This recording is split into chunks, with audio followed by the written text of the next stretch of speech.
we would start now. So yeah, we've got that coming up. The kickoff show in an hour and a half. That lasts an hour, and it's going to be in front of a crowd. It's going to be outside the arena. It's going to be face-to-face. We've seen it plenty of times this year. Then we got to wait a couple of hours, but that's absolutely fine because that's normally how long we start. That's normally when we start, a few hours before. So we have to wait a little bit, but then we get to SmackDown. So this is going to be a longer stream, and it is going to be a bit uncertain as to what we're getting, but I'm really just looking forward to this weekend. Looking forward to chatting away with you guys, getting your thoughts as to what's going to go down at Money in the Bank and what you think is going to go down on SmackDown tonight.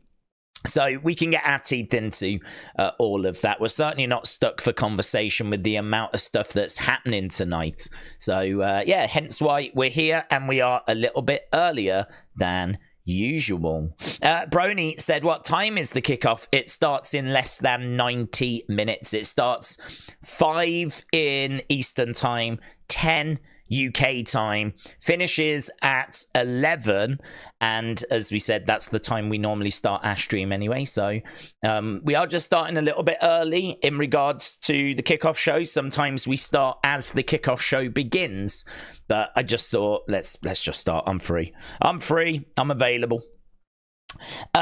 Miss Clown, hello, shout out to you. Connor said, what matches are on tonight? Well, good question. We can get our teeth into those. So tonight we've got DIY taking on A-Town Down Under for the tag titles. Don't know what we're going to get there, to be honest, because there is maybe a chance that tonight is the night that Austin Theory realizes that this is not working and that Grayson is not really his friend. We have been planting seeds. We have been kind of putting in a few things just to get people thinking and talking about a split. Obviously, we've done that over the past few weeks. Johnny Gargano has been trying to get Austin Theory to realize that Grayson Waller is not really his friend. And tonight could be the night we could get brand new champions, and maybe Grayson turns on Austin Theory afterwards. Because I don't know about you, but it feels to me like Grayson versus Austin Theory, that feels like it could be a SummerSlam match. So that is tonight, and we could probably do with something big happening on SmackDown tonight. So definitely keeping an eye out for that. And then as well as that, we got Bianca and Jade taking on Candice and Indi Hartwell. To my knowledge, that's it. That's all that's been announced. That's all there is on the WWE website. Of course, we're going to get the bloodline and the fallout of last week with Paul Heyman. Of course, we're going to get like Cody, Randy, Kevin Owens. You know, I don't know if we're going to get Logan, but I'm sure we're going to get the men and females that are going to be in the Money in the Bank ladder matches. So we're sure to get them as well. So yeah, there's plenty that's going to be on SmackDown tonight. I don't know if there's anything seismic, but as we said, all eyes on that tag match. All eyes on that tag match, because we might end up with Theory, Grayson splitting and some kind of development there. So I'm interested in that. Bianca Jade against Candice Indi. I mean, I'm sure that'll be fine. It's not the most exciting match in the world. And as we said on the kickoff, we will be getting some face-to-faces, but we haven't had any details as to what to expect for that. And as we said, that starts in about 84 minutes. Clay Goated said, I think Drew is going to win Money in the Bank. Cash in during Seth and Damian. Triple threat is no DQ. So I think Drew goes to pin Seth, but CM Punk will cost him. Tyler, shout out to you. Hope you are well. Tharuka said, what time does SmackDown start? Usual time. Usual time for SmackDown. Kickoff show is before that. Brony said, I'm interested to see a face Theory. Him being a heel, it's just not working in my opinion. I completely agree. I completely agree. I think that we've tried heel Austin Theory for so long, and it just has not worked. It has not landed. It is not getting the best out of him. It's a little bit like in football, playing someone in the wrong position. Like, I feel like we're playing him in the wrong position. This is not where he excels. It's a shame. Maybe when he gets a bit older and he's got a bit more experience, he'll be better at being a heel. But it just doesn't fit. It's just not comfortable. It's just not getting the best out of him. Absolutely turning face. Absolutely turning face. So, yeah, I agree with you. I'm quite excited to see what happens when that happens. And it feels like it's been teased enough. Is tonight the night that we finally get to see that? We do have a few people as well that are actually at the show. I did retweet them out. If ever you go to a WWE show, then feel free to ping it over, because I'll always be happy to show the community. So here we go. Look, there we've got Detect Wrestling is at the show tonight, along with Uncle Howdy. And look at that. That Jey Uso poster does appear to be the poster. I had people saying that's probably just one of the posters. It's probably not the official poster. No, it looks like the official poster. Yeet in the bank. So, you know, they've gone big with Jey being on the post. They're so getting behind him. Massive entrance starting Raw with him coming through the concession area into the arena, everyone yeeting and the yeet lights and all of that stuff. So they're going so big with Jey.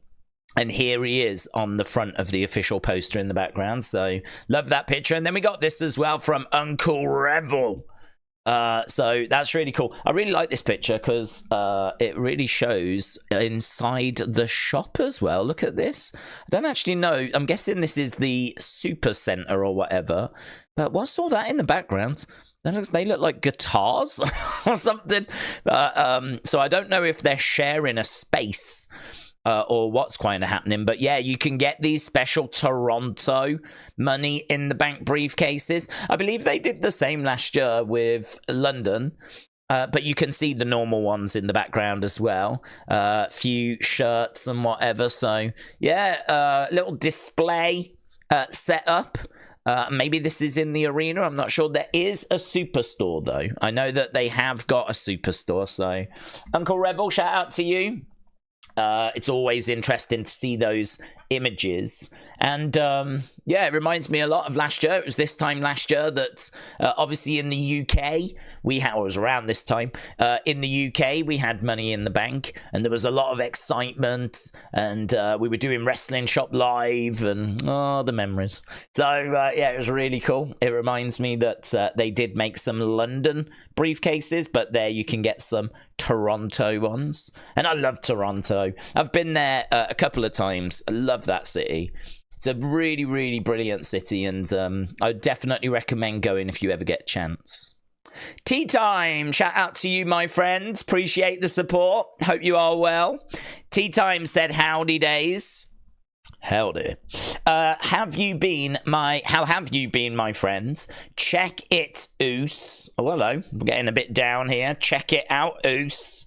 I'm thinking A-Town Down Under is going down under. Yeet. Love it. Love it. Tea time. Hope you're well, buds. Yeah, A-Town Down Under going down under. I think there's a really good chance of that tonight. I think there's a really good chance. I do think that I mean, two of the hottest young stars WWE have got is Austin Theory and Grayson Waller. Both have got a good size to them. Both are, well, I'd say Grayson more than Theory, but both can cut promos. Grayson can in particular.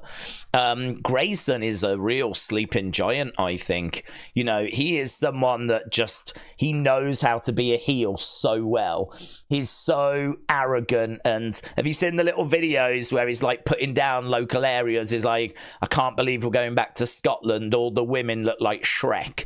And he'll just lay into an area, right? So he's so good. He's so confident with it. And that's just going to get better as he gets more experience. I really feel like Grayson Waller is a bit of a sleeping giant, if you will. I can see him being around world titles and cutting some savage promos. I also think Austin Theory has got a hell of a look. I mean, his physique is incredible. And put him babyface and build up some sympathy on him, and yeah, let his true personality come out. I think you've got something there. So you've got two really, really hot, and I don't mean in like the sexy sense, but I'm sure they are, but I mean hot as in like exciting prospects that you can really do something with. And at the moment, they're not doing anything. Being in the tag division is like a punishment. The tag division is just so boring and just no one cares. I said this when it was Kevin Owens and Sami Zayn. Like, as soon as Sami failed in his opportunity to beat Roman and they decided to put him with Kevin and put him in the tag division, that's like being sent to a retirement home. I mean, their tag division, it could be amazing, but they just never do enough with it. They just never build it up. They just don't have enough teams and enough interest in... Where's all the interesting tag team stories? Like, the tag division, you can name lots of interesting teams, but we just never invest in them. We never invest in them enough for that division to really be anything. It is quite clearly the third division. I'd say you've got the men first, then you've got the women. I do love women's wrestling, but the men main event a lot more than the women, right? And there's a lot more men than the women, right? No judgment of match quality or anything, but it is true. Like, look at how many times the men main event pay-per-views, compare that to the women. Look how many men's matches there are compared to women's matches. It's quite clear that the men's division is the priority. Then it is the women. And I would say tag division is like thirds. I mean, if we had a children's division, the flipping tag division might be fourth. So I kind of feel like tag division is just not there. It could be summer. It's not really anything. And as a result of that, it just feels like Theory and Grayson were not getting really anything out of them. So let's split up A-Town Down Under. Let's do this feud as we head towards SummerSlam. That is going to get them TV time. Hopefully it's going to let them both shine. Hopefully the match is then going to be a bit of a unexpected banger. Fingers crossed, because they can both work. And if they could put on something special, if we can really work with them, I mean, you know, if you can get bangers out of celebrities that have, you know, got no experience, you should be able to put together a match, produce a match where you can get something special out of Austin Theory and Grayson Waller. So, yeah, I agree with you, Tea Time. I think that we're on the verge of this group splitting, and I think we're building to SummerSlam, and I think that this is going to let them both shine. We're going to take the shackles off, and let's see where we end up, because I think it's definitely time. We're just treading water for the sake of it, so let's go. I'm quite excited. I really like both of them. I really like Grayson Waller. I really like Austin Theory, so quite excited for it. So, Tea Time, shout out to you, my friends. Simulation said, Days, what are the plans for the summer? Too much inside is unhealthy. The sun is supposed to be your friends. I gave up on the sun a long time ago, so no plans, just full on streaming. Johnny said, do we think the Wyatt Six are going to show up on either show, SmackDown or the PLE? Not expecting them on SmackDown, just because we haven't been seeing them on SmackDown, so I can't say I'm expecting them. Could you get a little something just to tease that they're going to be at Money in the Bank? Maybe, but I'm not expecting them tonight. But I am expecting them tomorrow. I do think we get them tomorrow. I think there's a really good chance we see them tomorrow, just because we've had them really on Raw, and I think that is a very clear message that WWE are trying to send. They're trying to let you know, don't expect them on a Friday, right? We don't want you tuning into a show expecting them when you're not going to be getting them anymore, right? So we're not doing them on Fridays. We're doing them on Mondays. That's when you're going to see the Wyatt Six, right? If Fridays are for Cody, that's for Bloodline. Monday, that's where you get the Wyatt Six. So I would say message received on that, right? Message received. I don't go into Fridays expecting the Wyatt Six. But premium live events, PLEs. Definitely think we should get them there, because that's where you get Raw and SmackDown superstars. That it's the big show for the month. And, you know, it's Money in the Bank. It's not even a small show. It's weird because I think because it's in an arena, and we are getting a lot of stadium shows now. Because it's in an arena, it does sort of feel on the smaller sides. Don't know about you, but anything in an arena now, it does feel like a B show. I mean, maybe I wouldn't feel that way if WrestleMania was in an arena, of course, but I don't know. Like, we've been getting a lot of big shows, and we're just going to be in an arena. I've heard the ticket sales are pretty good, though. 17,500 tickets sold. So good. You know, it's going to feel bigger than Scotland did, of course. Scotland was about 11,000, 12,000. This is going to be 17, 18,000. But even so, I could understand people not being too giddy about this weekend, in the sense of it not having that massive Royal Rumble WrestleMania feel, which I think is a real shame, really, because Money in the Bank, I think you could put this in a stadium. I do. I think you could put this in a stadium, because I think the Money in the Bank ladder matches are very exciting. They used to be at WrestleMania, right? Certainly the men's used to be at WrestleMania. Now you've got two of them, one for the guys, one for the girls. I think if you had a big championship match as well, like Cody against Solo could have been on this cards.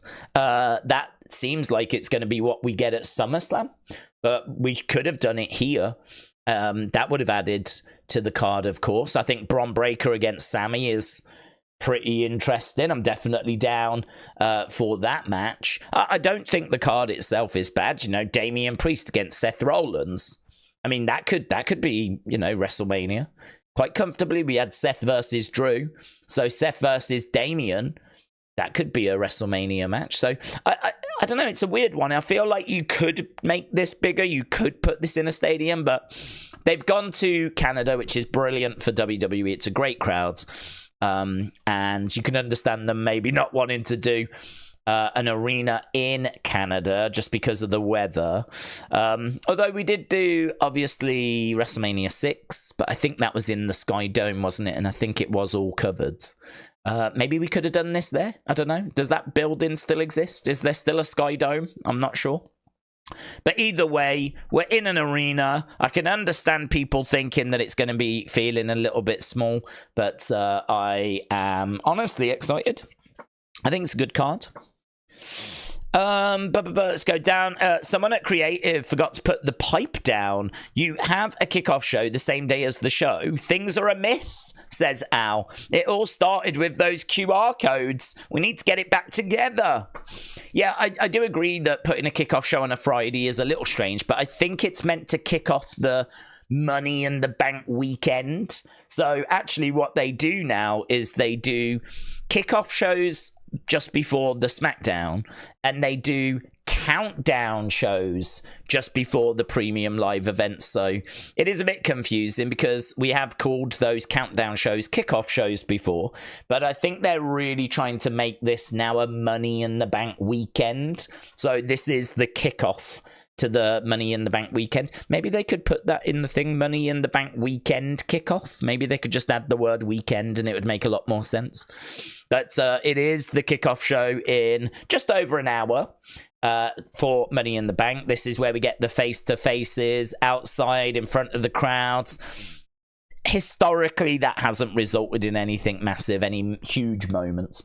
But that's where we get those kind of showdowns.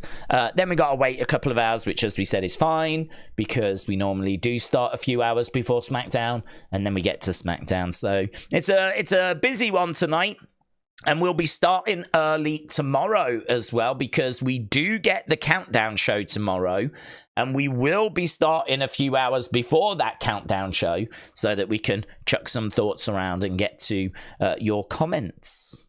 Like NYCJ33PR, who says, Days, what if this therapy session with Uncle Howdy is in the mind of Taylor and Uncle Howdy is doing the session at the Funhouse? What if at the end Howdy is looking for a new fiend in Taylor? Well, I feel like you've asked the question, so I'm going to answer it. I don't know that it's going to be in his mind, because I think the reason why it's being delivered on a videotape is for two reasons. The first reason is because we know that this group aren't working with the establishment.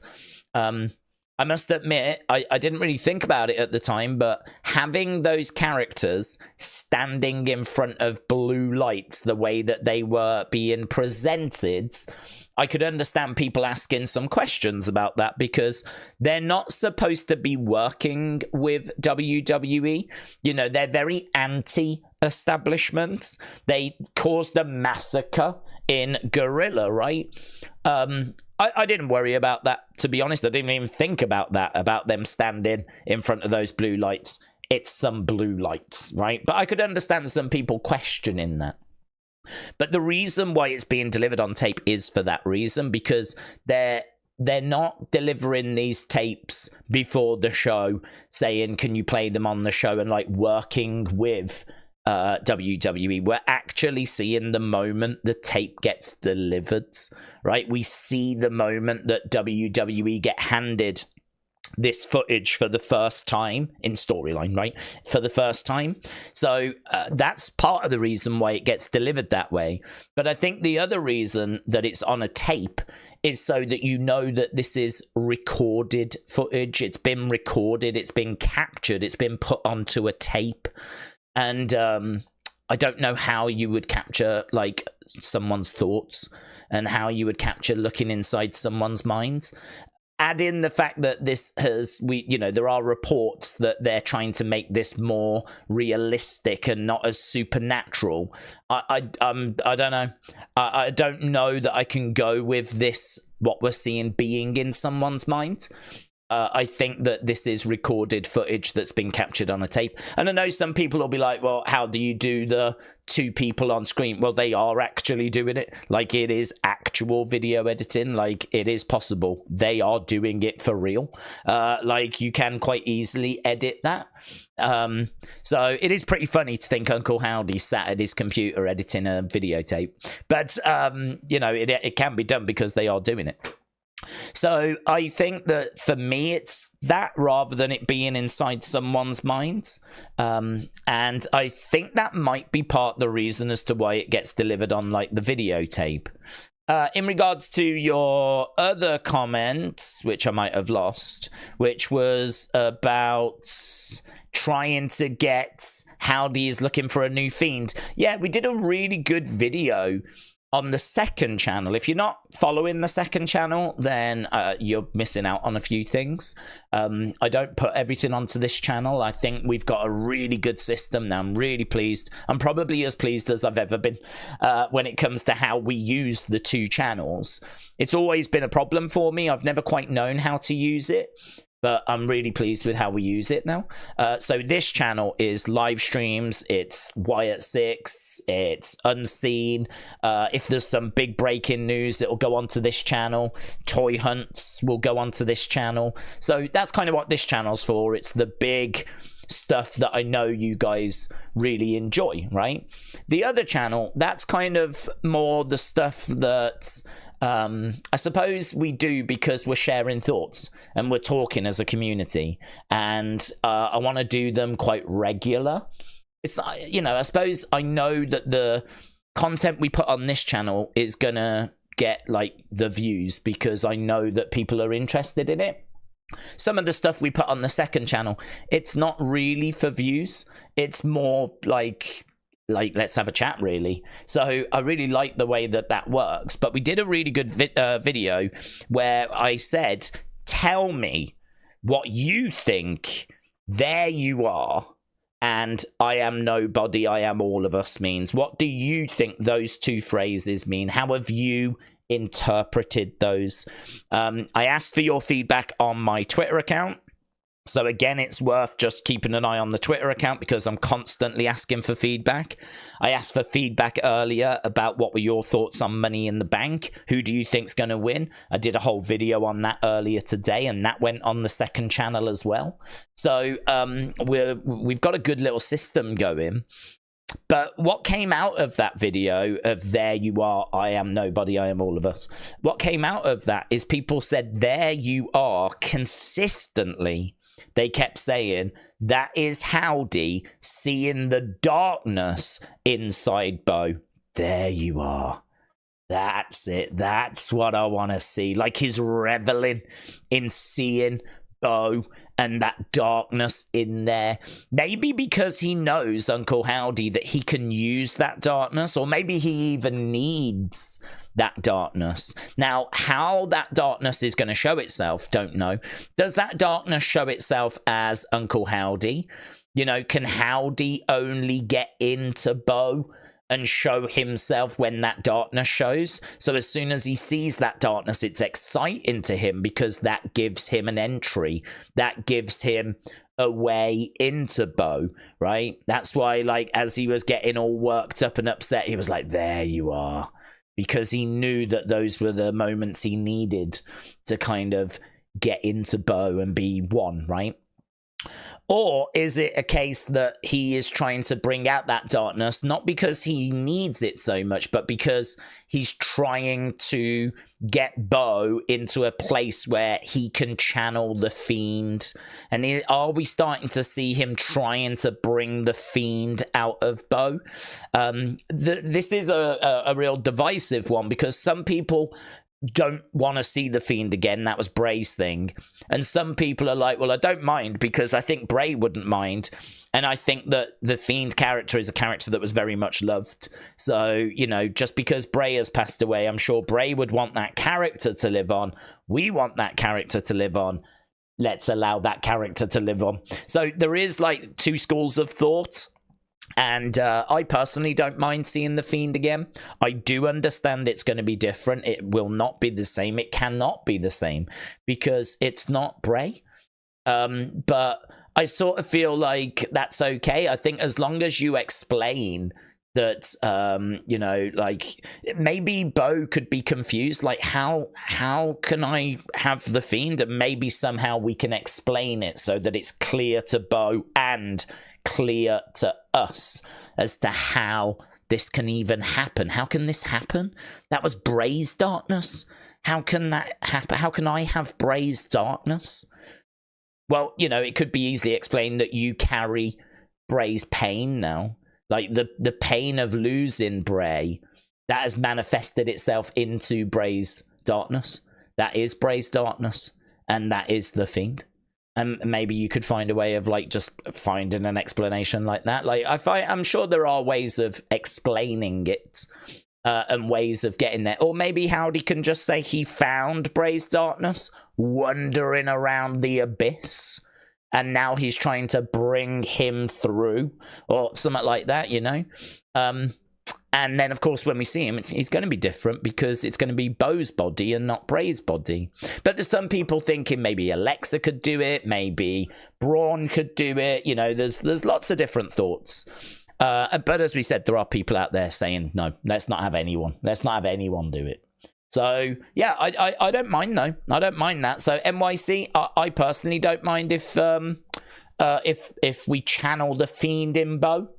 How we get there, how we do it, when we do it, these are all other conversations.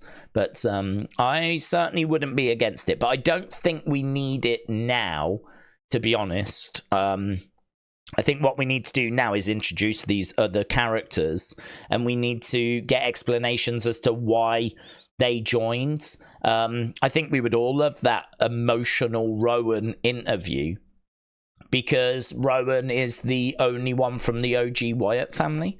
He lost Bray, but he also lost Luke Harper. And I think, you know, hearing him talk about this continuing and talking about what he's looking to get from this, I think would be very insightful. So I'm looking to dig into the current new characters. I'm looking to like flesh out their personalities. I want to know how this group works together. There's loads I want to get from it, to be honest, before we start introducing the Fiend. But I definitely think that's a place that we could get to. So yeah, good thoughts, NYC. Hurricane Mayhem says, Days, should we be looking out for Ciampa heel turn if they don't win? That's why I think they will win. If we don't, we could see Blackhearts.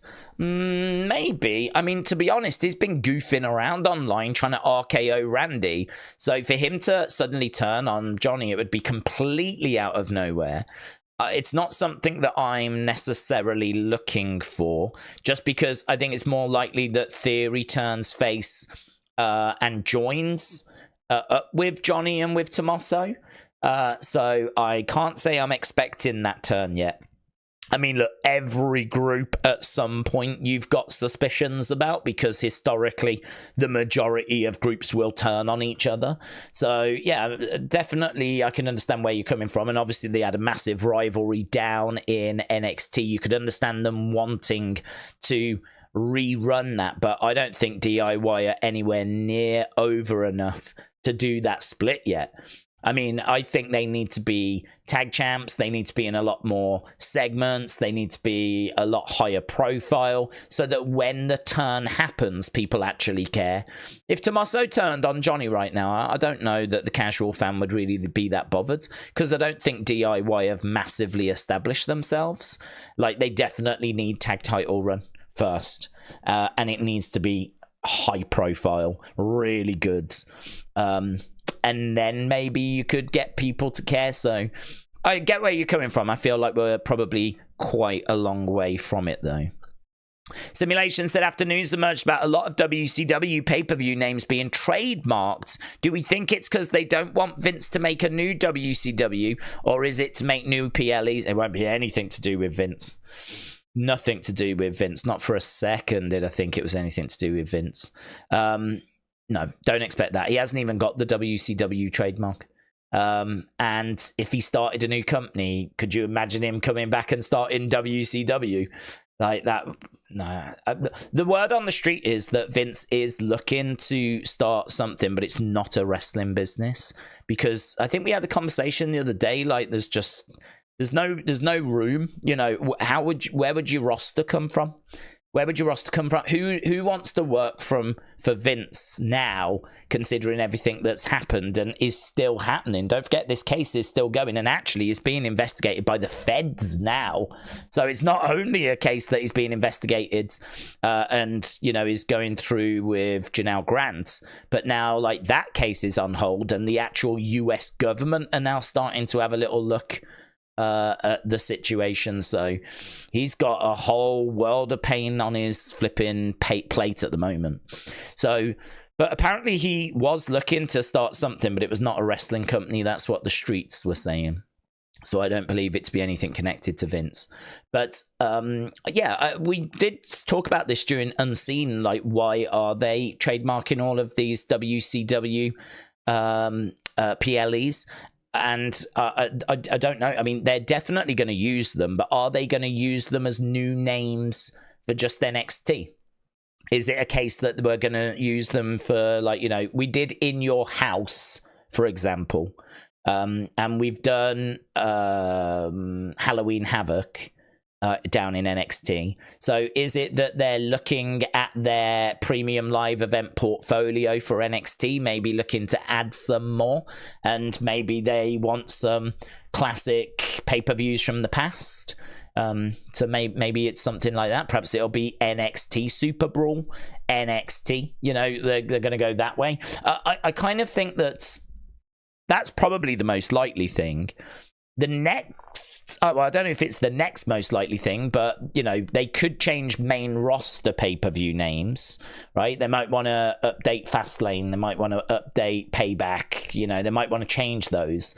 In all fairness, Super Brawl is a much better name than Fastlane or Payback. You know, I would definitely go with Super Brawl on the main roster. The other thing that they might be looking to do as well is that they might be looking to use them for house shows. Starcade is actually a house show name, which is really disappointing. Starcade, which was one of the biggest premium live events, pay-per-views. I mean, it was WrestleMania before WrestleMania. They have used that just for house shows now. So now you can actually go to Starcade It's just a big house show. So I wonder if they're maybe looking at their house show offering and they're thinking, well, maybe once a month we should present a big house show and bill it as a big house show, and we do Starrcade and we do Super Brawl, and do you know what I mean? Maybe they go down those roads.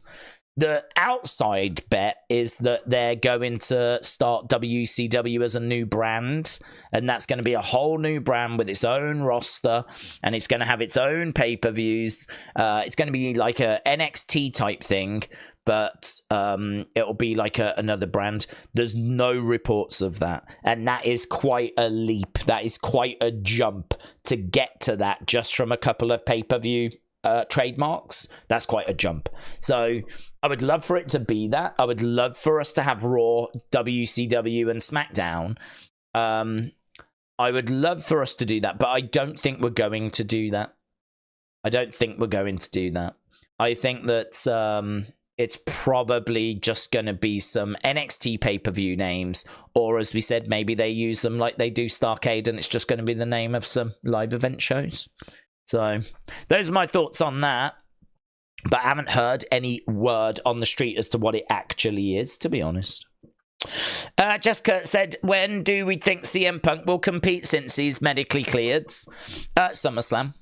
I've always thought SummerSlam. Well, I haven't always thought SummerSlam. I mean, but as soon as he was out at WrestleMania, I thought SummerSlam would likely be the return. Just because SummerSlam is such a big show, you know, it's special. SummerSlam special. You could argue it's the second biggest show of the year. A lot of people may say it's the Rumble, but I think if you look at what we've had in previous years with SummerSlam, like some of the big moments like Bayley coming back, but not on her own, bringing back Dakota Kai and calling up Io Sky and forming Damage Control. And then like the main event was that amazing match with Brock and Roman and the ring being picked up and with the tractor and everything. You know, I mean, that was just absolutely bonkers. We had Becky returning as well. I think was that the year before? Becky coming back. I think we had Brock coming back as well, didn't we? And I feel like this year we could be looking at Roman coming back. We could be looking at Rhea coming back. We could be looking at the first match for CM Punk. He's not had a match. He's been in the Royal Rumble, but he's not had a match. So I've got to think that because we know that beatdown was not a real beatdown, right? It's just storyline. So that is a way of kind of writing him out of Money in the Bank. It's a way of him being written out of Money in the Bank. We don't have to worry about him. He might still appear and cost Drew, but his first match, surely SummerSlam. Surely SummerSlam, as we do Drew versus CM Punk. So definitely looking at that. Don't know. I'm guessing their feud will continue beyond that. I mean, it's been such a hot feud. It would be a surprise that they just do one match and that's it. So I've got to think their feud's going to continue beyond SummerSlam, but yeah, definitely SummerSlam. Definitely looking at that. I think it makes the most sense. Omar, shout out to you, my friends. Dog Day said, Mr. Yeet in the bank. Sean said, I don't want the Fiend back. I want to hear and see these characters and the stories that they are going to tell. I can understand that, but Hurricane Mayhem said, Days, should we be looking... Oh, we read that one about Tommaso Ciampa. We read that. Right, so Tea Time, shout out to you, my friend, said we all need answers to Adam Pearce. We haven't seen him on Raw, and in the glitch, we saw a mask on Adam Pearce. What are your thoughts? My thoughts on Adam Pearce are that they need someone to target. Really, that person would have been Vince. Vince makes the most sense. Vince fired Eric Rowan. He fired Bray Wyatt. He is the one that was in charge of creative, where Bo was let go. Bo wasn't used correctly. Rowan, you know, had to faff around with a spider in a cage. You know, I mean, you look at it and like Vince is the one ultimately that is the responsible for this group being overlooked. Vince is the one that is responsible for a lot of the bad things that have happened in the world, but in this group. So Vince should be the target. He can't be. Of course he can't be, because he's no longer with the company and facing very serious charges, right? So we need a new target, and they need to represent the authority, the establishment. Now, you could look and point towards Triple H. The only problem is, I think the fans really love Triple H because he's come in and done a really great job. So actually presenting Triple H as the enemy, it's going to be really hard. How do you do that? How do you present Triple H, who, you know, there's so much love for what he's done in this era, the Triple H era, you know, Triple H, Papa H is cooking. It's completely different to when Vince was in charge. Like, the fans really love what Triple H is doing, so it's a problem. It is an issue because you've got this anti-establishment story, but there's no establishment to fight against. So I think what they've done is they have targeted Adam Pearce, and they've gone, well, if we can't go after Vince and we can't go after Triple H, who can we flipping go after? And so they've looked at the GMs and they've gone, right, we'll target Adam Pearce and we'll have him be the person. I think people respect Pearce, but, you know, Pearce doesn't get the same love that Triple H is getting at the moment. Adam Pearce is really just a character, whereas we know Triple H is responsible for the booking. And we know that the booking's been really good. And we know that you can't really blame him for a lot of the stuff that frustrated this group, you know? So I think that's why Adam Pearce has been the target. What's with the mask being put over the top, it could be that it was just a way of glitching and they needed a glitch. And so they just used that image, right? I don't know that that is telling us that Adam Pearce is a character. It could just be that it was a glitch and that was the image that they used. And it's just a coincidental thing that, you know, some of the other glitches have shown the Nikki, and over the top was Abby the Witch. Over the top of Gacy was the Huskus puppet. You know, you can see that connection and you can understand people looking at it going, oh my God, this must mean that Adam Pearce is going to be this character. I would just take a step back from that and say, no, it doesn't have to mean that. It doesn't have to mean that, right? Just because you found a connection, it doesn't mean that it has to go in that direction. So I think that Adam Pearce is a target for that reason. I don't expect him to be a new character. I mean, that would be really strange for him to now be a part of this group and for him to be a character. I mean, there's no reports of that happening. I don't think there's a need for that to happen. I don't even know that there's a desire for that to... I don't know that anyone's clamoring for Adam Pearce to become Uncle Harper or something like this, you know? So, I don't know. I kind of feel like there are definitely some questions there, but I just think that it's a case that he is a target. That's why he's a target. He's not someone, though, that I think they're necessarily stalking and going after. It's just, I suppose, they're trying to keep him on his toes. They're trying to keep him intimidated. They've, I suppose, sent a message of don't mess anyone around like we were messed around because we are watching you. And I think that message hopefully has been received by him. If when we do see him next, I hope that he is nervous, jittery, like, we can do that, but I've got a few things on my mind type thing, you know. I would like to see him being affected by the Wyatt Six, not in a way that he's being possessed, but in a way where they've sent a message, and that message is, don't you dare treat anyone the way that we were treated. So maybe that opens the door for some young talent that's not getting an opportunity, like, say, Kiana James, right? Who could come up and go, I'm just not being used. I'm being underappreciated. Have you got anything for me? And Adam Pearce could be like, I'm afraid we do. We do. I will find. Do you know what I mean? Like, maybe we could see him think twice in that moment where he's like, it dawns on him, oh my God, this is exactly why the Wyatt Six are here. Is because they felt underutilized and underappreciated, and I cannot do that with Kiana, and I can't do that with such and such. And maybe it starts to show itself. It would be really lovely to see the group have an effect.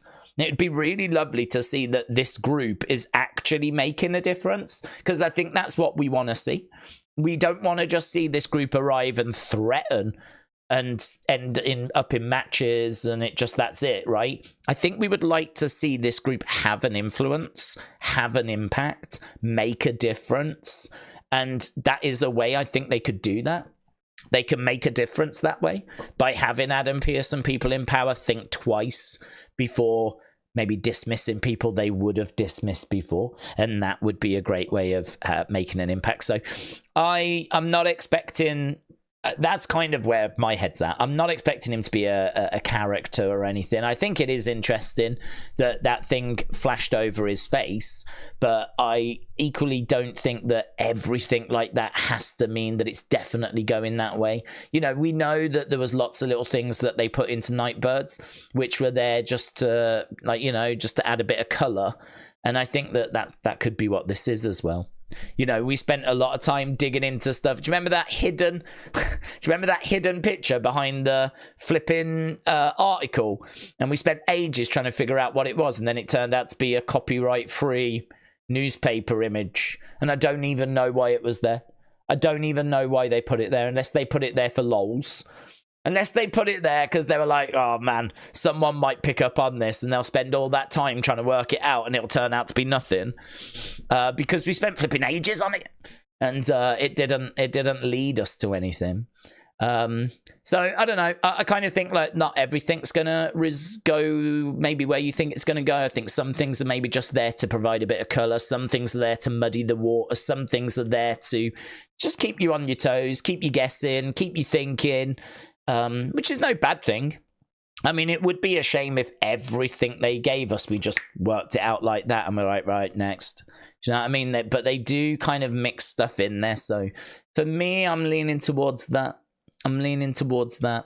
But it's interesting, and it's working because it makes me want to keep an eye on Adam Pearce. So it's doing the job. It's doing what it should be doing. It's making me want to pay attention to him.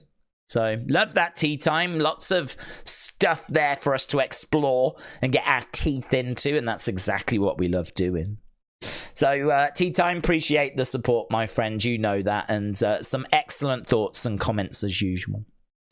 James Burnett, shout out to you, my friends. Again, thank you for the support, and James with throwing out some yellow hearts. I can only imagine that's for NXT, because NXT is yellow. So, yeah, shout out to you, my friend. I really, really appreciate the support, and hope you're having fun this weekend.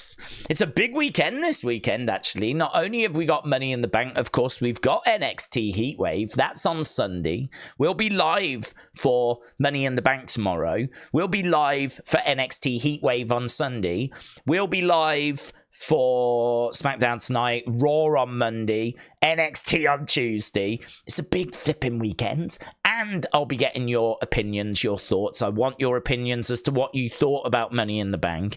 I want your opinions as to what you thought about NXT. I think I'm going to want your thoughts on SmackDown, but honestly, it's getting to the point where trying to fit everything in is starting to get quite tricky, but we'll have to see. We'll see how that goes. But yeah, lots for us to be talking about this weekend, and should be a big weekend. Add in the fact that the UK just had its general election, which is obviously dominating the news. Add in the fact in America it was Independence Day. Hope you had a good one. Add in the fact that the Euros are still rumbling along as well. England play tomorrow. That's huge. Wimbledon's on at the moment. Copper America is on over in the Americas. Like, I know that USA are out, though, so that's disappointing. Is Canada still in? I don't even know if Canada's still in. But that's happening over there. So there's... And a presidential race underway in America, isn't there? So there's loads going on. And I'm sure there's other things in Australia and Canada and Europe. And, oh, it's a busy weekend, man. It's a busy weekend. Chappie5342 said, Days chat, I hope everyone is doing well. Same to you, birds. Chappie5342, shout out to you. TNT Pro Wrestling said, Days, if the Wyatt Six was to appear at Money in the Bank, when do we think they appear? What match? Well, gotta be looking at Chads, haven't we? I mean, there's maybe an outside chance that they make their presence felt during like Judgment Day, Damian Priest. I think Damian Priest retains, but there is a chance that like maybe Judgment Day jump in and start beating up on Seth. Maybe Damian tries to get in to stop them, because I really think Damian's leaning towards being a face. You know, he's really trying to do stuff the right way. Like, he doesn't like to see Dominic treating Rhea the way that she's being treated. He's not keen on Liv being in the clubhouse. He doesn't want outside interference in his championship matches. Like, it seems like he's trying to, like Finn has said, since WrestleMania, since you got that title, you've changed. And it's true, he has. He is showing a lot more face tendencies now. And so I think that he will not want Judgment Day to get involved in his match with Seth. I think that if he beats Seth, I could see Damian going over to help him up and shake his hand and say good match and pay respect. But I could see Judgment Day attacking. Finn, JD, Dominic, Carlito, they are not of the same mindset of Damian Priest right now. So it could be that after the match, Judgment Day jump in and they sense that they could beat up Seth. And they start beating him up, kicking down, lights go out. Damian's like, oh my God, what have you lot done now? And boom. And Damian could be like, do you know what? This is your problem. This is nothing to do with me. I'm going to be defending my title against Gunther at SummerSlam. You're on your own. You can deal with the Wyatt Six by yourselves because you brought this on yourselves. Because I really think as we build to SummerSlam, you're going to want Damian face because he's facing Gunther and we ain't turning Gunther face. So I think we keep leaning into Damian being a face. I think we keep distancing him from the Judgment Day. I think Judgment Day versus Wyatt Six makes a lot of sense. And certainly if you think that the Fiend's first match at SummerSlam was Finn Balor, right, in 2019, and now the Wyatt Six's first match is against Finn Balor's group, Judgment Day. Like, that's got a nice full circle moment to it, but you know, that's not a reason to do it. But I think that you could look to go in that direction. The other thing as well is everyone's looking at Chad's and everyone's thinking it's going to be Chad's. Great swerve, innit? It's not Chad's. They've got Chad in their sights and they feel like they can keep Chad where they need to keep Chad's, and they've kind of got Chad under control. At least that could be the Wyatt Six's thinking. We've already sent him the message, and it doesn't look like he's kind of, received it, but we can keep terrorizing him, seeing where we go. But actually their big target could be the Judgment Day. So I would say there's a chance for that. But equally, you can't dismiss Chad, can you? I mean, in my official predictions, I've said that I think they take Chad out before the match. That's the big thing I think they do. I think that they take Chad out before Money in the Bank happens. That creates a vacancy, and then hopefully Sammy gets in. So it could be that Sammy gets in, or it could be that we go with someone else instead. But I would love for that to happen. I don't know why they would just allow Chad to win Money in the Bank. That doesn't really make much sense. I don't think that they need... I don't know. I don't think they need to do too much. Just either take him out before the match or interrupt during the match. Like, that's all they need to do, really. And they can just kind of keep Chad where they need to keep Chad. Is that then going to lead to Howdy versus Chads? Is that going to lead to Howdy and Creeds versus the Wyatt Six? Are we building towards that? We could be. We absolutely could be. Or do we do a bit of a swerve and go down a Judgment Day road, which I think is quite easy to go down. I don't think that's a difficult road to go down at all. So I'm looking at those options. I think that Chad, interfering with Chad feels very likely. Judgment Day doesn't feel as likely, but I think I've laid out a way that you can very easily do it. And I think that we definitely get some sort of presence from them this weekend. And I definitely expect their first match to be at SummerSlam. I think that the Wyatt Six make their presence felt at SummerSlam. So there we go, TNT Pro Wrestling, shout out to you. Pete said, can we see Bloodline costing Jay in Money in the Bank to get him back involved in the Bloodline story? That's an interesting question. I am probably going to say no, only because I think it's more likely that the Wyatt Six interfere and cost Chad. I also think it's likely that CM Punk makes his presence felt and stops Drew. So that would be 2 interferences. There's even people thinking that Logan might get involved to stop LA Knight, and I think there's a chance of it, right? I don't think I predicted it, but I think there's a chance of it. But I don't know how much interference there's going to be. You know, I don't think that every single person in the match is going to have outside interference cost them the match. So I don't know, are we really going to look to put Bloodline in that match as well? I mean, I feel like Bloodline have got enough on their plates with Randy, Kevin, and also with Cody. And I think we're building to Cody versus Solo. So for me, that's the focus. I don't think the focus is to go after Jay. I don't think the focus is to do that. Because to be honest, if Roman comes back and he brings back Jimmy and they're looking to bring down this new bloodline, it's a real easy conversation, in it. It's a real easy conversation. It's like, you know, Roman could be like, you know what we need to do. And Jimmy can be like, yeah, it's not going to be easy though. He's like, we've got to try.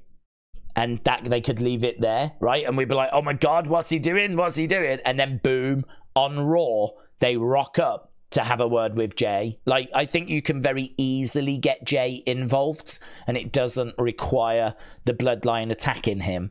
It could just go a slightly different way, whereby you actually get Roman and Jimmy sort of pleading for Jay to join them.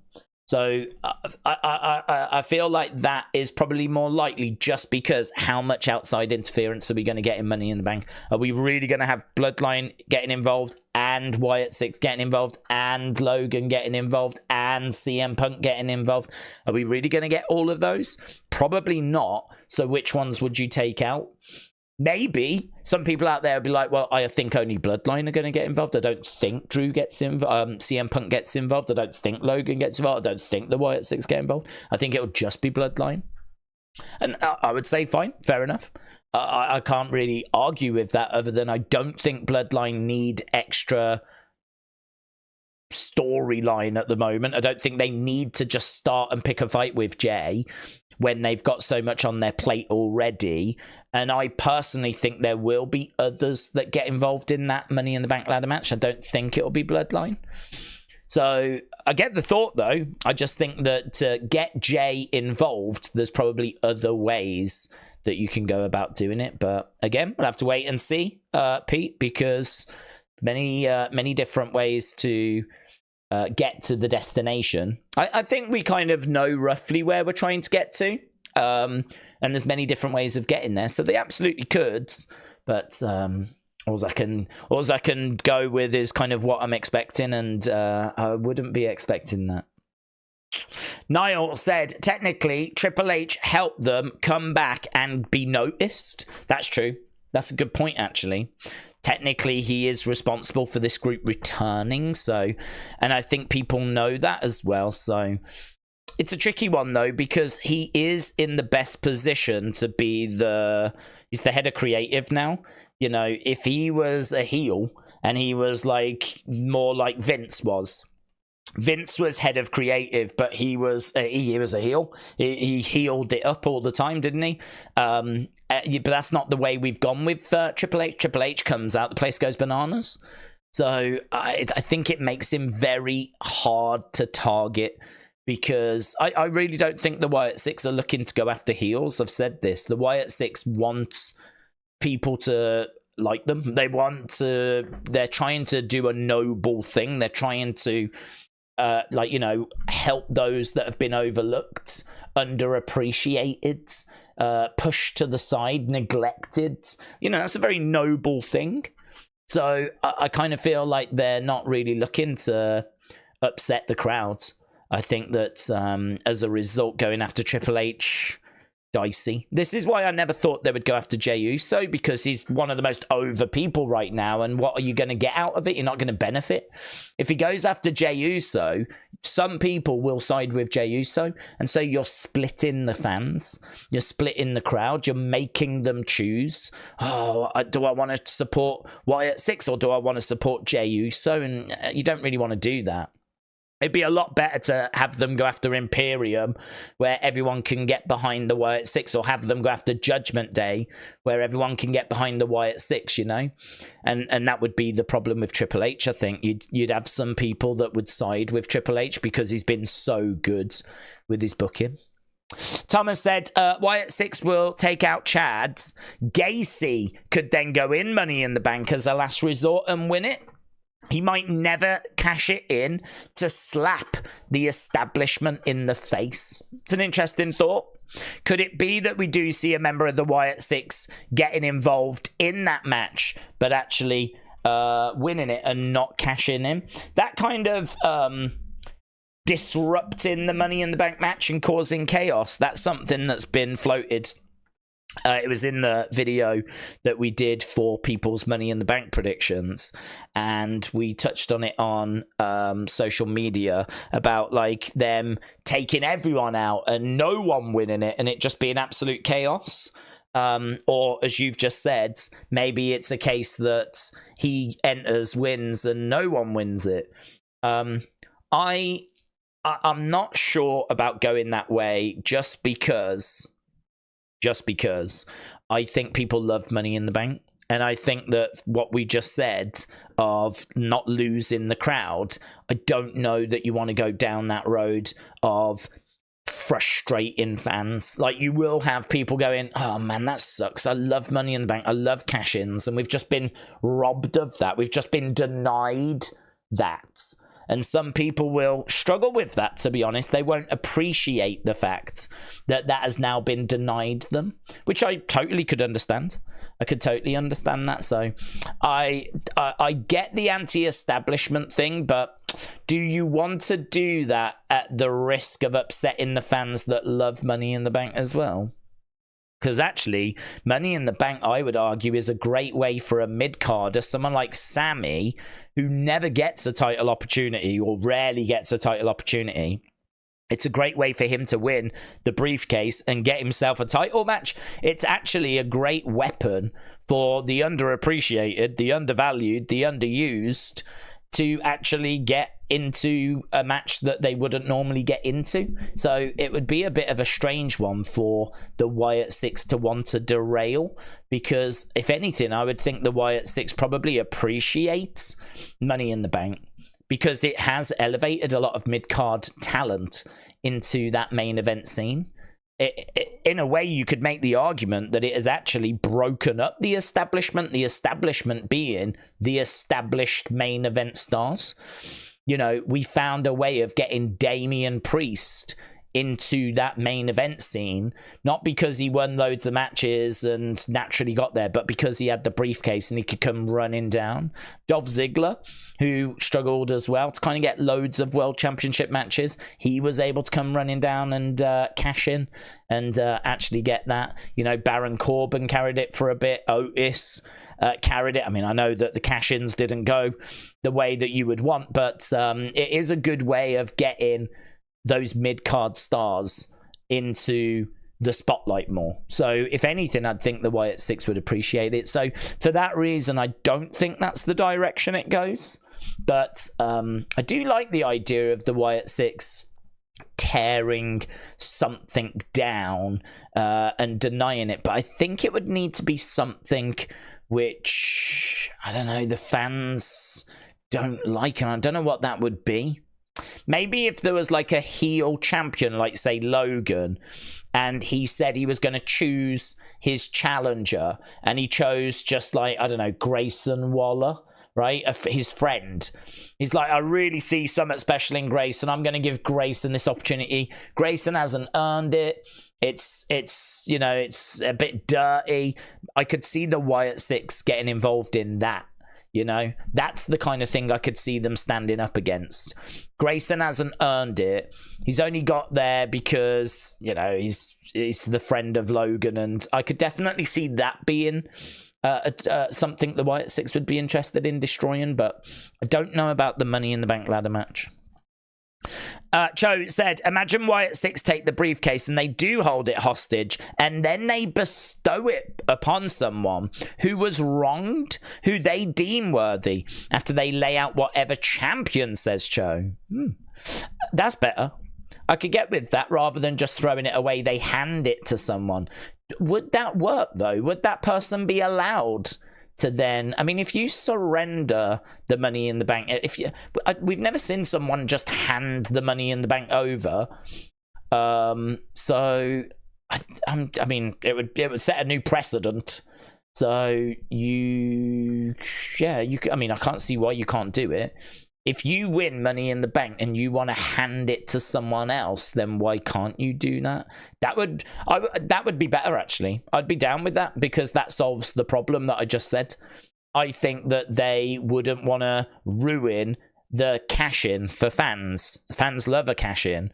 So if you give it to someone, you're still going to give the fans a cash-in moment. So that ticks that box. That takes that concern away. The other thing as well is that it's a great vehicle for someone that is not getting opportunity to win the Money in the Bank. So you are ticking that box as well. So if the Wyatt Six take out Chad and one of the Wyatt Six members goes in the match instead and wins, then I personally would be totally down with that suggestion. I'd be totally down with them handing that briefcase to somebody.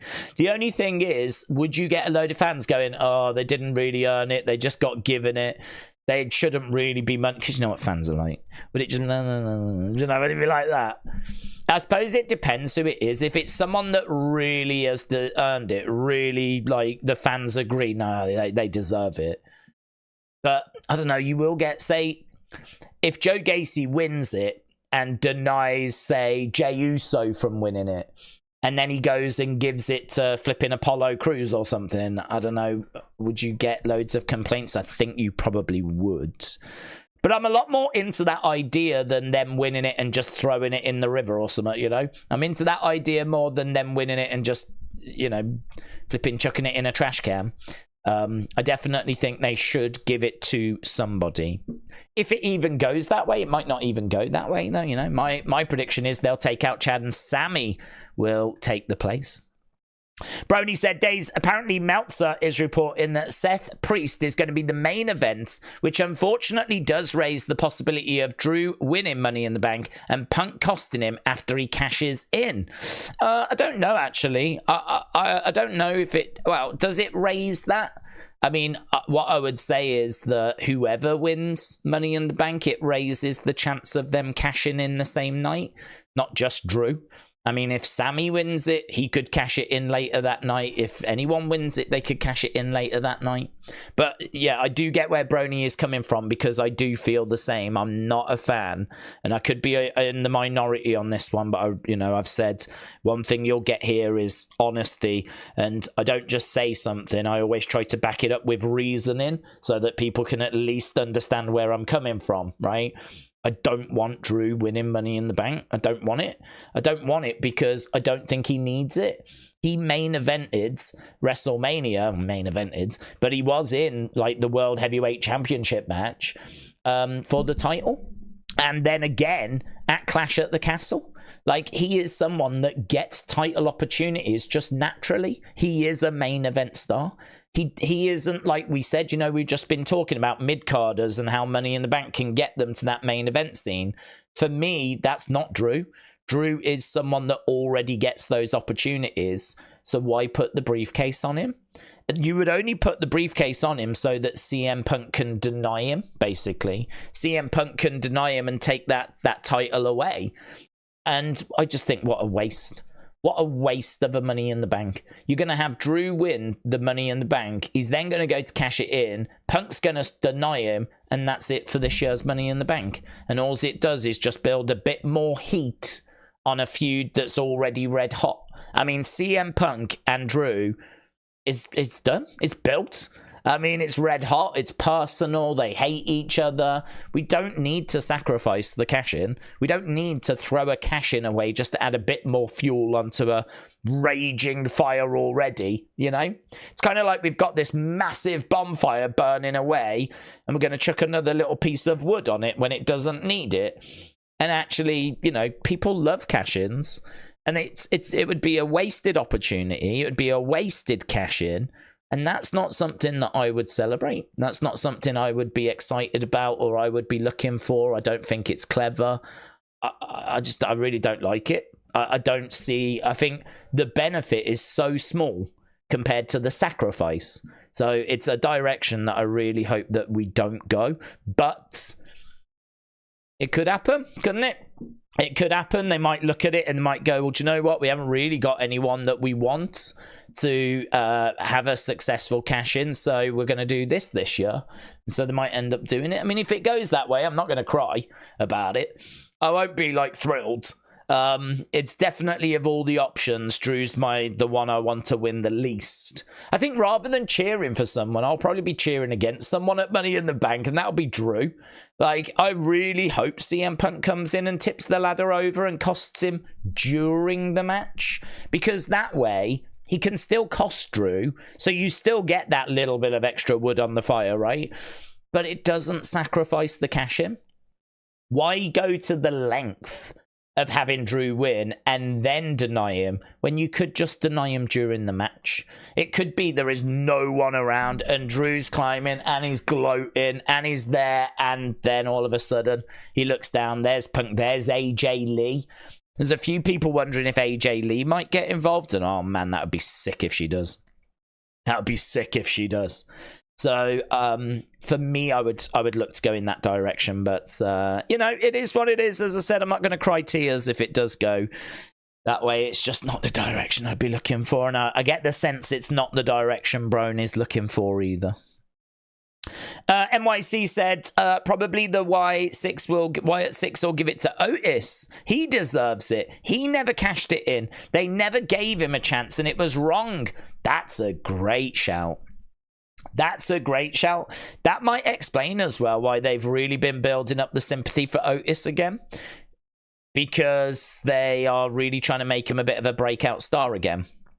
Because he had gone very cold in Alpha Academy, but the crowd are right behind him, aren't they? Free Otis and all of this stuff. So I really like that. I think you've nailed that. If they do interrupt and then give it to Otis, I wonder how people would feel. Certainly if it's accompanied with a little promo, you know. You won this rightfully back in 2020. And it was denied of you. And that would be, oh God, that's really good. That ticks so many boxes. Because you're right, he never got to cash it in.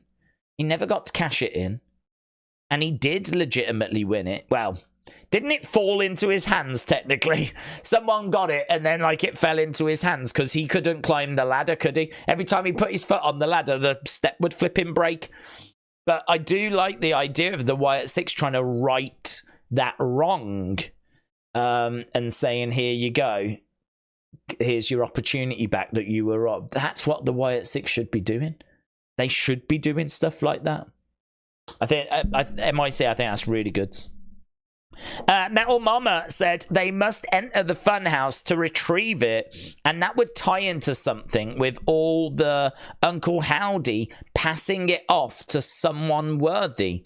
They must enter the funhouse to retrieve it, and that would tie into something with all the Uncle Howdy passes it off to someone worthy of sorts. So who must enter the funhouse to retrieve it? So they must enter the funhouse to retrieve the Money in the Bank briefcase.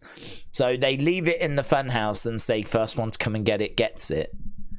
Which, as you know, I don't mind that. I think I'm a bit more into the Otis idea now, because he was robbed. So I'm a bit more into that, but I don't mind that. But the only thing is, if they put it in the funhouse, that really leaves it open to just chance. I mean, they would have no way of knowing who was going to get it. I mean, they might have interrupted the Money in the Bank match only for Drew to then get to the Funhouse first, and then, you know, they can't really have an argument, can they? if they get the briefcase and they want someone deserving to have it instead, what if Drew's the first to get there?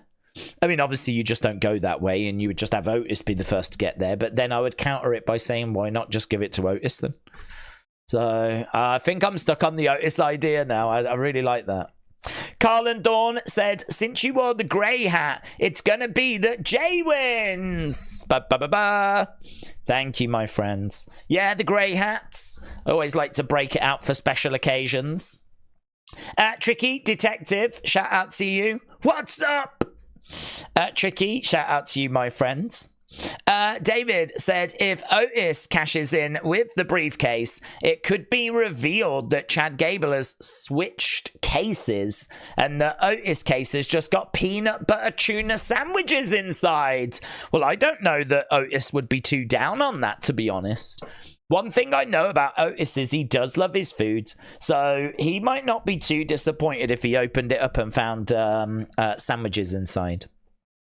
The Beach Kevin says, I'm predicting that Tiffany wins the women's Money in the Bank, and she then starts carrying a pink briefcase. I like that. I like that. I like the idea of Tiffany getting it. There was a lot of people that went in our community predictions, right? There was a lot of people that said they thought that Chelsea could get it, and it seems like this fact that no woman has ever failed to cash in has resonated with people, and people are thinking this could be the year, and they're thinking that Chelsea would be good, she could brag about it and then fail with the cash in, which is definitely an option. You could definitely go that way. Definitely go that way. I personally would love for it to be a little bit more 50-50. If Chelsea's got it, I don't know if she succeeds or fails. She could fail. Tiffany could fail. If it's Tiffy time and she walks around with a pink briefcase and Tiffy in the bank on the side and whatnot, she could fail with her cash in. So I think if Chelsea gets it, I'm really expecting her to fail. But if Tiffany gets it, I don't know. There's certainly no guarantee that she successfully cashes in. Certainly no guarantee. So I think that's a really interesting one. I think that's one that I don't mind. You know how I just said how I really don't want Drew, and I laid out why. I don't feel that way about Chelsea, and I like Tiffany winning it. I don't know if there is a woman that I don't want to win it, actually. The only people that I really don't want to win are those that are already established main eventers. Io's in the match, but is she really established? She's won the women's title before, but does she get loads of opportunities? I don't feel she's like Drew. I can't sit here and ream off a load of title matches that she's had, so I don't mind her getting it. I still feel like her star is rising. She's had a title run and it was all right. You know, we've still got to keep building her. She's someone I'm sure will get more title runs, but I don't really feel like she is a firmly established main eventer. So I wouldn't mind Io, but I would definitely go Lyra, Tiffany, maybe even Chelsea. I'll definitely go with some others ahead of Io. But, yeah, interesting. Pink briefcase, I can see that, the Beach Kevin. Mitchell said, who's your wrestler and show of the year?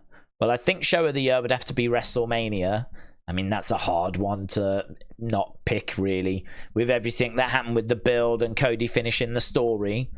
Wrestler of the year, tricky. That's tricky.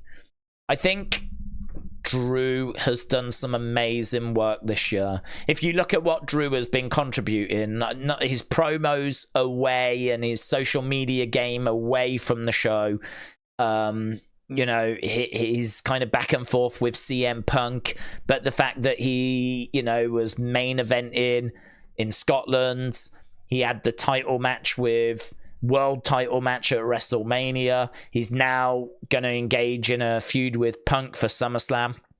we believe. So I think he's a tricky. I mean, obviously it's Cody as well. That's difficult because Cody finished his story and not won the Rumble, finished his story, had maybe the best WWE match of the year with his match with AJ at Backlash, which was brilliant. I thought even their rematch was fantastic. The Logan match was okay, but I think if you look at what Cody's done, and you know, is now about to enter into a big feud with the Bloodline, and we're thinking he'll be probably main event in SummerSlam. Like, this definitely feels like surely it's Cody's year, really. But I think you've got to give a special mention to. I think you've got to give a special mention to Drew. Maybe you give a special mention to Liv because of the Liv and Dom story. I mean, this has been Liv's biggest year. She obviously did well at the start of the year, but she has really kicked on with taking out Rhea after WrestleMania. The only thing I would say is that Liv didn't get that big WrestleMania moment, and I think that's missing from her resume. Like, she did well in the Rumble. Was she the runner-up again? She did well in the Rumble.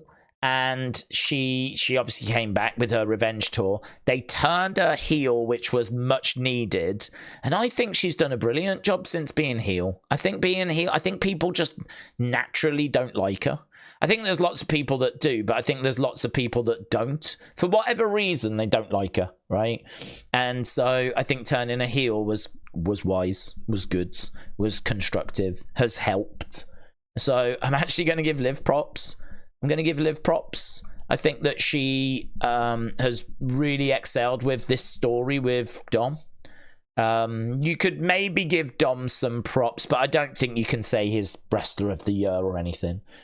I think it's got to be a boring answer, really. I certainly don't think it's Sammy. I'm not a fan of him going back to being Intercontinental Champion. Gunther, obviously his historic reign came to an end. He then won King of the Ring. That's pretty good, isn't it? That's pretty good. But again, I don't think you can put that over Cody finishing his story or that amazing build that we had. Roman's been away too long since WrestleMania, so that he's out the running. Rock's been away too long since WrestleMania. He's out the running. Plus, also, he wasn't really around during the Rumble. So for me, Rock was brilliant, but we haven't had enough of him. Roman was brilliant. We haven't had enough of him. Solo has stepped up, but only really since WrestleMania. Heyman's been a goat all throughout the year. You've got to give Heyman his flowers. Rhea got injured, which was unfortunate. She was in a really good place, having main evented Elimination Chamber. She was in a great place. You could definitely make an argument for her beating Becky as well. Make an argument for her being maybe the top female, but her injury and her time away has kind of took her out of the running. So I think all things considered, I think you've just got to go Cody, and that's really depressing because I wish there was a more exciting answer, but I think you have to say finishing the story is, you know, that's his life complete, innit? That's what he wanted to try and achieve, was actually get that honor, and so he did it, and then he followed it up with bangers. You know, those AJ matches are bangers. So I would go him, but that's a really interesting question. I think come the end of the year, I think what we could do is we could do a whole series of videos where I ask you your match of the year and all that kind of stuff. So I'm actually going to make a note of that, Mitchell. So wrestler, match, feud, event. Do we want to do worst? I don't really like doing worst, but yeah, let's do worst. We'll just do one worst. We'll just do like worst of WWE. What was the worst stuff that you saw this year? Worst wrestler, worst event, worst match. We'll just do it all in one. I don't really like doing worst because it fuels negativity, really.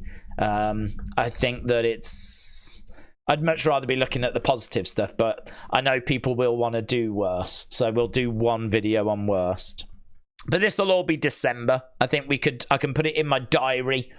I can Dear Diary it, and we can talk about Wrestler of the Year, Match of the Year, Feud of the Year, Event of the Year, Worst of WWE.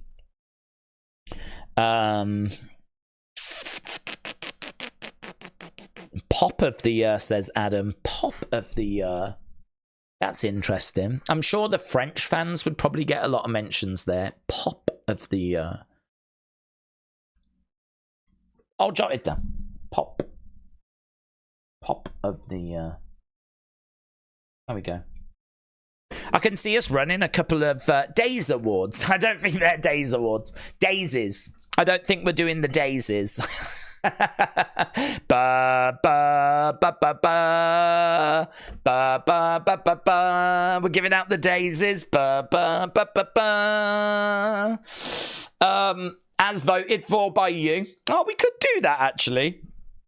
We could do that. Do we want to do that? I'm going to write it down. Ba ba ba ba ba. Lovely. Oh my God, the daisies. It's a must. Yeah, that could be fun. So the December on the second channel for all of those shenanigans. So you'll have to stick with the channel till December now to watch all that. So we'll look to do that at the end of the year. That was a good shout. That was Mitchell. The Days Awards, people could win beanies. Yes, let's go. Beanies all round for the winners. Right, we've got 4 minutes, my friends. 4 minutes. I can tell you that the football is in extra time. So, yeah, it is.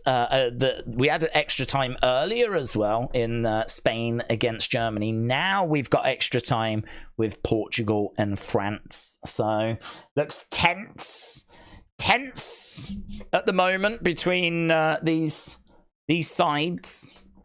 Who's going through? Who's going home? I'll be shocked if France go home. I really will. France were the favourites before this tournament.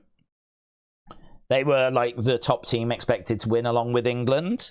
England have been atrocious, but France have been atrocious as well. So, man, could you imagine if this is the end of France? I hope France go. I'm cheering Portugal here. That would then set up one hell of a semi-final. Commentator of the year, Michael Cole has got to get into the Hall of Fame at the next WrestleMania, says White Walker. Yeah, oh no, he definitely will. He definitely will. I mean, to be honest with you, and this is going to be controversial, but if Paul Heyman can headline a class, I would make an argument that Michael Cole should headline a class. Michael Cole is someone that has not got the respect he deserves. He is someone that the WWE fans have always laid into because he's Mr. Corporate and he's always shilling stuff and he's always, you know, but he always had Vince in his ear. He was basically the voice of Vince. And, you know, you can understand why people were not thrilled at that. So I really respect Michael Cole. And I think that since Triple H took over, he has been incredible.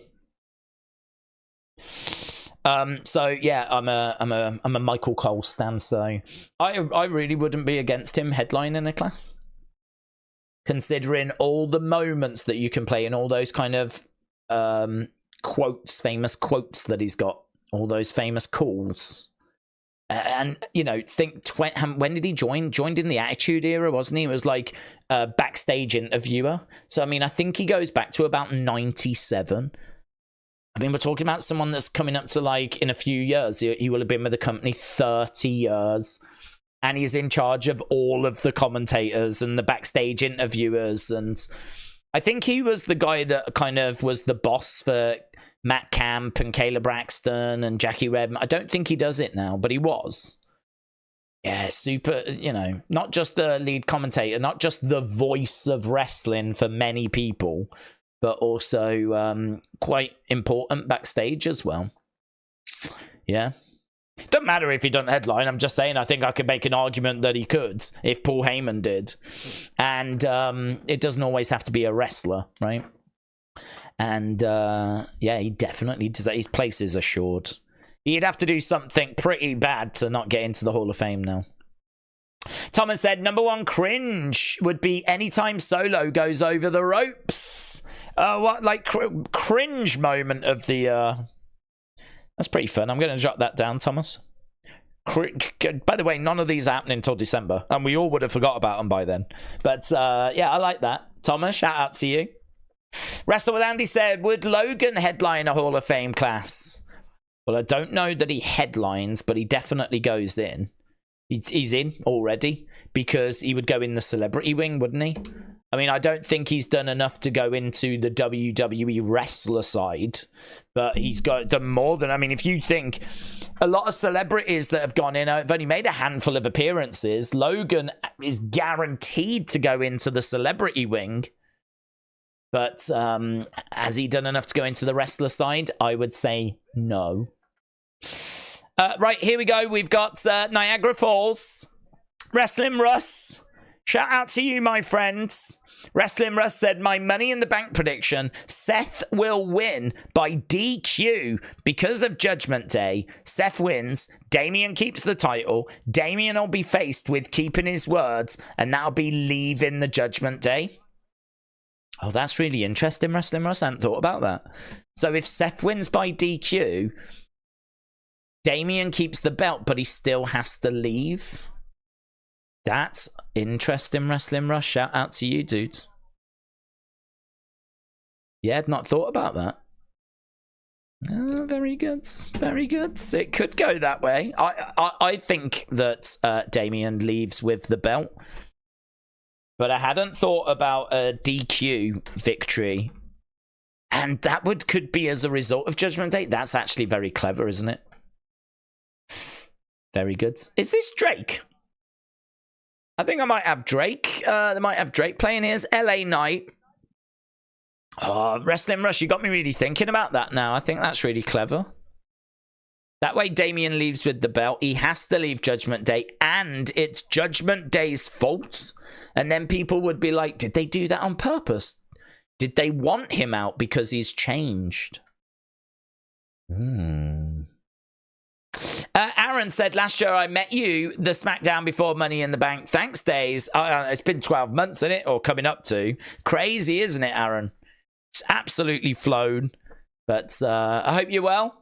I hope you're looking forward to this weekend. Knowing Aaron is probably there. He's probably there meeting all of the flipping wrestlers. But yeah, I hope you're well, Aaron. Hope life's treating you well, buds. Right, we've just got the start of the show. WrestleMania kickoff. Yes, it's WrestleMania kickoff. That's how big this show is.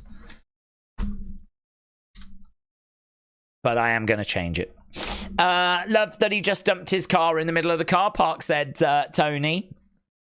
Paul Heyman will want Roman tonight, says Connor. Do you think we see Heyman tonight? I don't know, man. I think those injuries might need to be sold for a little bit longer than just a week.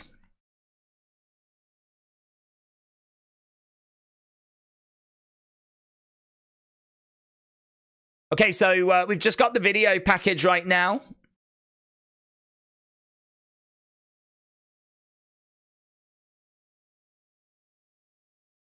When I beat you. When I beat you, you leave Judgment Day. Oh, Wrestling Rush, you got me thinking about that now.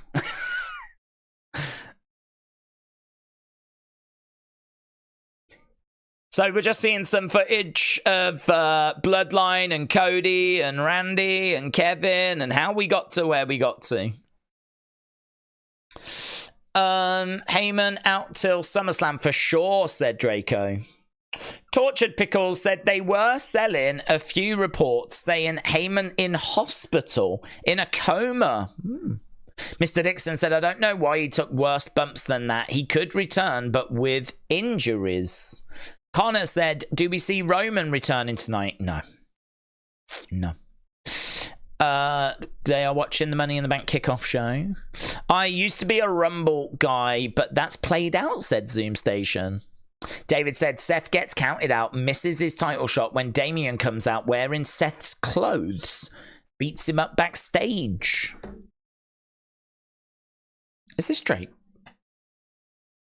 Look at the dancing. What's this dude? I don't know what this Money in the Bank dude's doing, but he's having a bit of a bop. Look at him dancing away.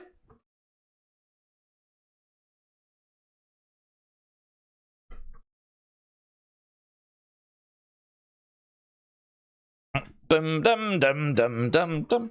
Bum bum bum bum bum bum bum. I love it, man. Let's go. If they need a burglar, a real life burglar, not that I am a real life burglar, but I could wear the costume, do the dance. Bum bum bum bum bum bum bum. Bum bum bum bum bum bum bum. Right, here he is, look. Future Hall of Famer Michael Cole. Oh, I'm shattered now. Right, we're inside the Scotiabank Arena. Tomorrow is Money in the Bank Premium Live event. Let's go. That's good. NXT Heatwave. Let's go. Exciting. We're doing it all for you here in Toronto. It's a pretty incredible card. 6-man tag. Yeah, Bloodline. Boo. Boo. So we're actually indoors. Normally we're like outside, but it's Toronto, innit?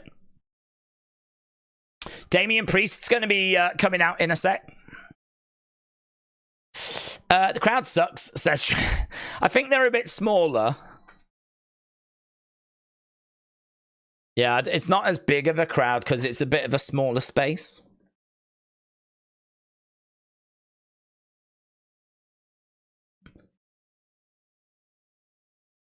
Okay, so he's just running through the card at the moment. He's got his notes in his hand, hasn't he? Old Michael Cole. Yeets, yeets, yeets, yeets.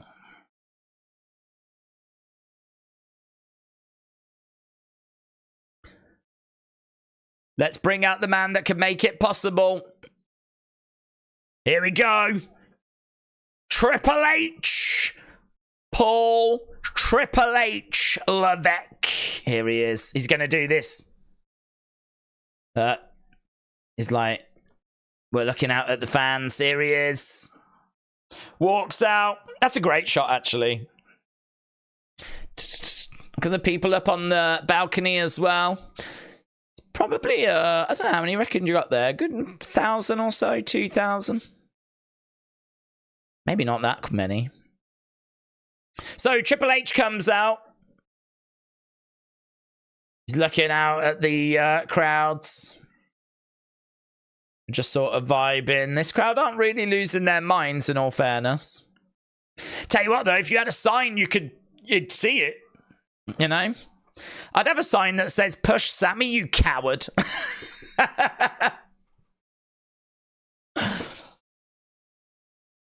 Like that. Bring back AJ Lee.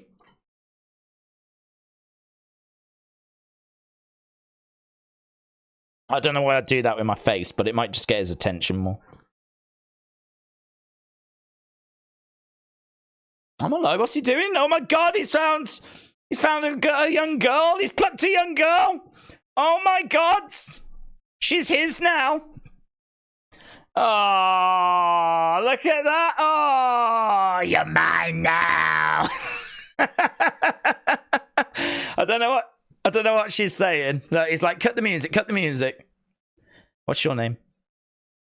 Josie. Oh. Oh. Well, you're traveling with WWE now. Say goodbye to your parents. Chelsea, Chelsea. Oh my god, man, look at this.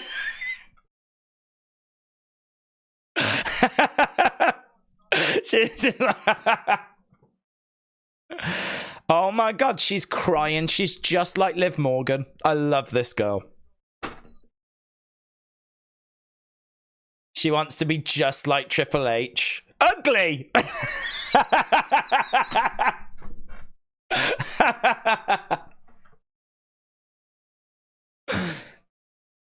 Bold!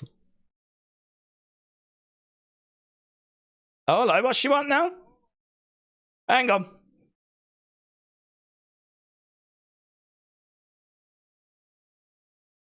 Can I hug Michael Cole? Oh, look at this moment. Oh, my God. Can I hug Michael Cole? Look at him. He's like, oh, that's the first hug Michael Cole's ever had. That is amazing. This is the greatest kickoff show ever.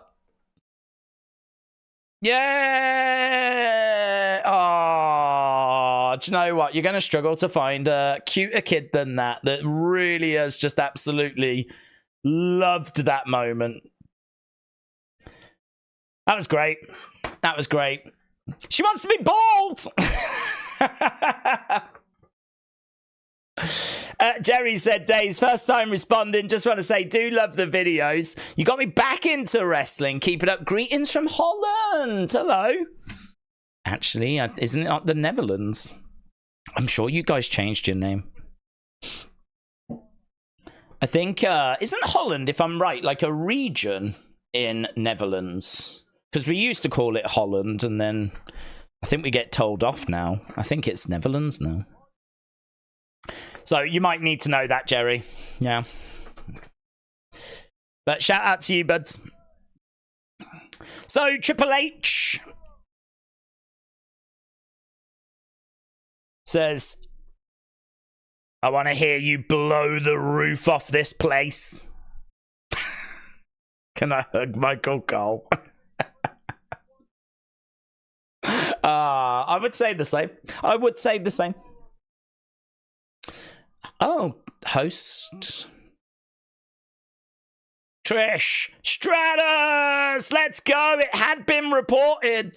Trish comes walking out on stage. Triple H said, let me introduce you to oh, I bet that girl right now, she's like, Triple H, I want to hug her. Not Trish. I love Trish. Oh, that little girl, I bet she's thinking, I said I wanted to be Triple H. I meant Trish.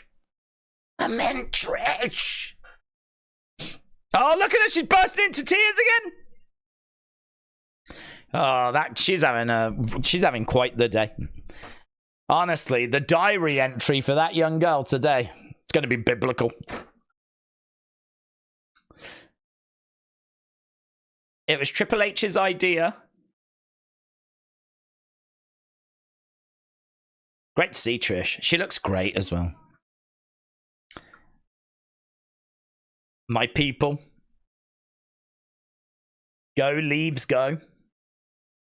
Go, Leaves, go. Go, Leaves, go.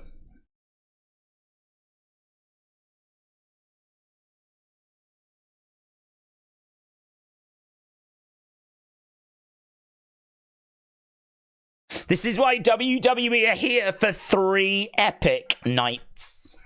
So, Jerry, shout out to you, my friends. Appreciate the support. Carlin 1985 Gareth says, have an amazing stream. Shout out to you, sir. Well, we are. Look, Trisha's here. We're going to kick this weekend off with Smackdown. And tomorrow.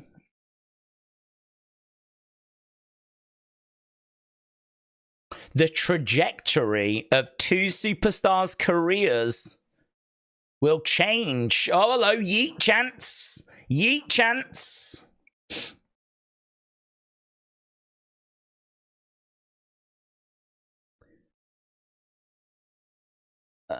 Good guess. I can guarantee tomorrow. You'll be stratified.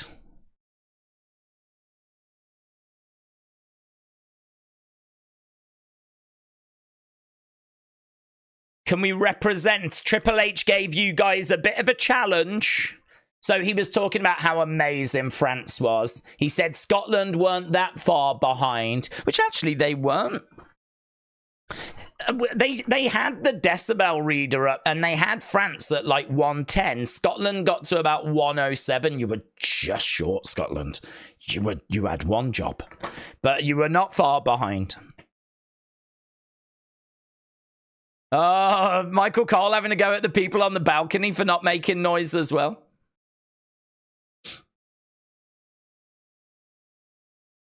Many statistics. So here's Money in the Bank by the numbers. Wrestling Russ said this is the kind of stuff that separates WWE from everyone else. That's a really good point, you know. That's a really good point. I mean, there is so much value in what we've already just seen. You know, Triple H coming out and getting that great reaction and him showing the reaction. And then also, like, you know, him calling that kid up and it just being like a little moment. And giving us, like, you know, I mean, this has been worth watching anyway. You never know what you're going to get with these, and sometimes they're quite flat, to be honest. Sometimes, like, there's not loads of talking points, but wasn't it before the last one, Clash at the Castle, where we had Cody going into the crowd, and he was, like, surfing in the crowd? Do you remember that? That was during the kickoff show. So, you know, sometimes you do get a little talking point like that. Sometimes you don't, but I think that I've got enough from this already, with like that little girl and her wanting to hug Michael Cole and that being a fun little moment. Then they've officially announced Trish as the host, which kind of had done the rounds the past few days. But that'll be a surprise to quite a few people. So yeah, I think you're bang on, mate. I think this is the kind of stuff that separates them from other companies. And they just do it so effortlessly. They make it look so easy. But then I suppose it is easy, isn't it? If you're hot and you've got people that are naturally excited to see you, if you can just find a way of tapping into that, it is easy. Because they don't really do anything that special. But I agree with you. This has served its purpose. Tricky Detective said, please hit that like button, y'all. Chat show love. Appreciate that, my friend. We don't really have any expectations. It always helps. When we do like a big UFC show, we try to get to like 1,000, and that's normally like a bit of a thing we try to do. We don't really do that so much when it comes to the wrestling streams, but yeah, definitely helps. And is greatly appreciated. I hope that people are enjoying what we're getting so far, though. It's been, I think, pretty fun. They're just running through the numbers at the moment of Money in the Bank. And some of the kind of key crazy moments that we've seen before. Steve said, Wyatt Six takes out Gable as he comes down to the ring.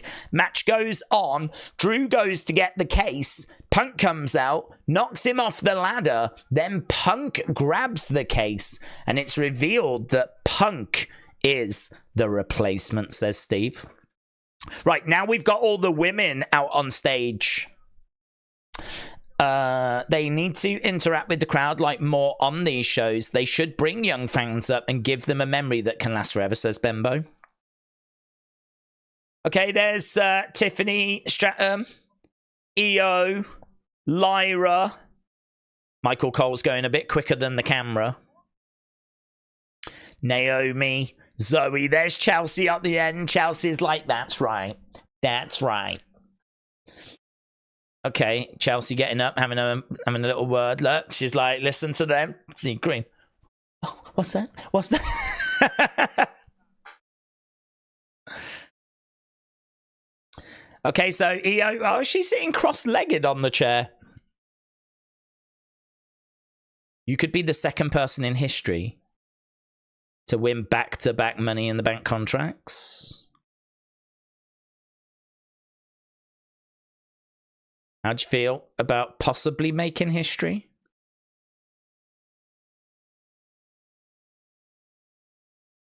I came here to be a part of WWE history.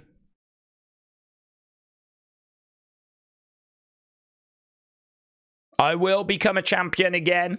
Shh. Shh. Chelsea Green chants again. I will take back control.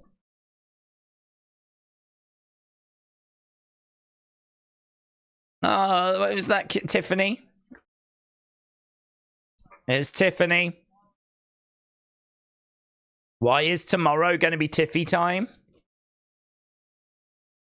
Tiffy time, Tiffy time, Tiffy time. Crowd are a bit split. They like Chelsea. They like Tiffany.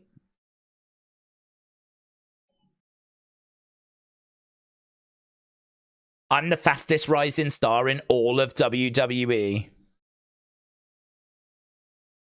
I'm going to climb up that ladder. It's going to be Tiffy in the bank. Thank you. Here's Lyra. Lyra's had a great year. Great year. AKF said days. Fun Michael Cole fact. In 2K24, he's a face commentator. But if you play as Jerry Lawler at WrestleMania, he'll revert to his heel character and mention that he beat Jerry at WrestleMania. That's pretty fun.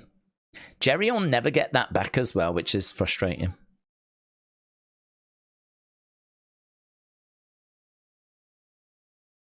Winning this will prove I'm not an underdog, says Lyra.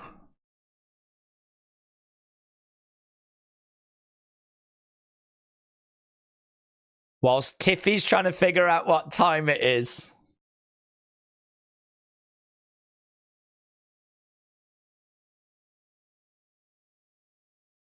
Oh, I'm going to spread my wings and get up that ladder faster than our champion can say, watch me. Here's Naomi.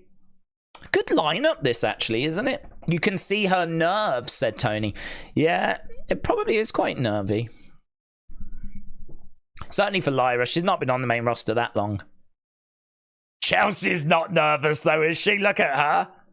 She's in her flipping element. Naomi's loving it as well, look.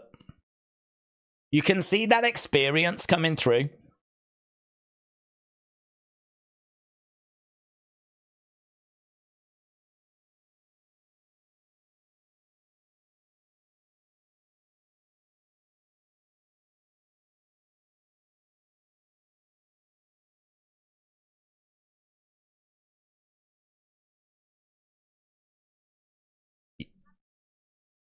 Yes, Chelsea, you are beautiful, but I don't want you to win tomorrow, says Naomi. The crowd want her, by the looks of it. Mitchell said, I seriously forgot that Naomi was even in this match. Tony says, great with crowds. Naomi's got NASCAR hair. NASCAR hair. I don't know what NASCAR hair is. Okay. Now we're going on to Zoe. There's Zoe. She's got a snarl on her face. Zoe Stark is Michael Cole's dark horse pick. Yeah. Thank you, Trish. Chance. Thank you, Trish. Thank you, Trish.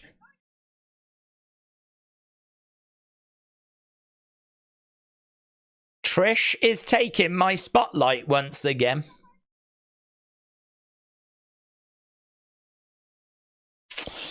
Are they going to tease something between Zoe and Trish? I feel like that was mentioned in the community before.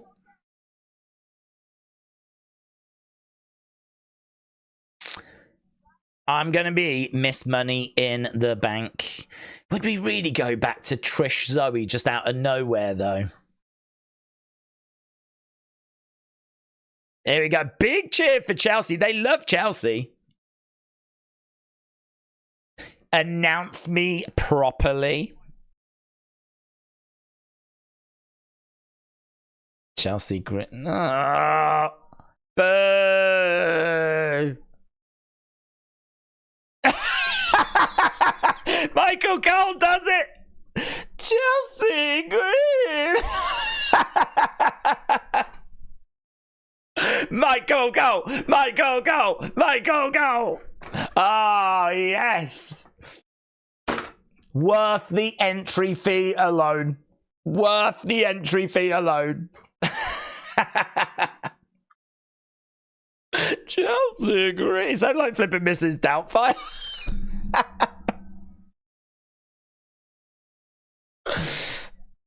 Ah, very good.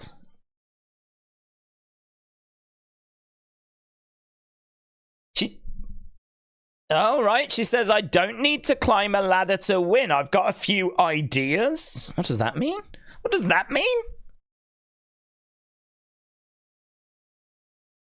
I don't need this briefcase. This briefcase needs me. She said, I don't need to climb the ladder to win. I've got a few ideas. Will it be Lyra, Tiffany, Io, Naomi, Zoe, or big cheer for Chelsea Green, man.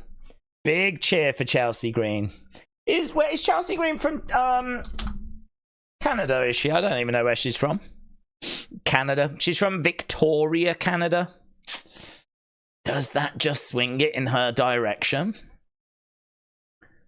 Does that swing it in her direction? Right, we're looking inside the... That was great, wasn't it? Really fun. It's just been a really fun show. You're not going to get anything monumental on these shows, right? You're not going to get anything that's going to be earth-shaking, but you're going to get little moments. So we are seeing Toronto, and we are seeing... That's a lovely little fair, isn't it? Look at that little fair. Such a great place, Toronto. Zany night. Oh, we're getting a clip from Sami Zayn and friends. Sami. Here he is, look. Sami Zayn and friends do Toronto.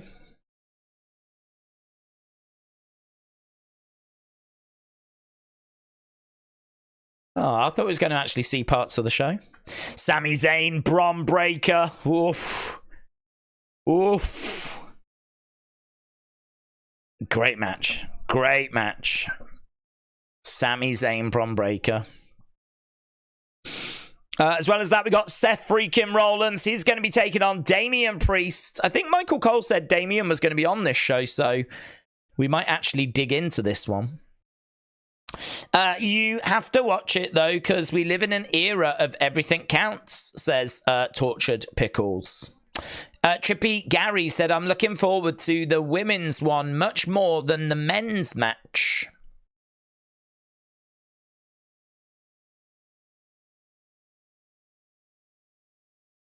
Oh.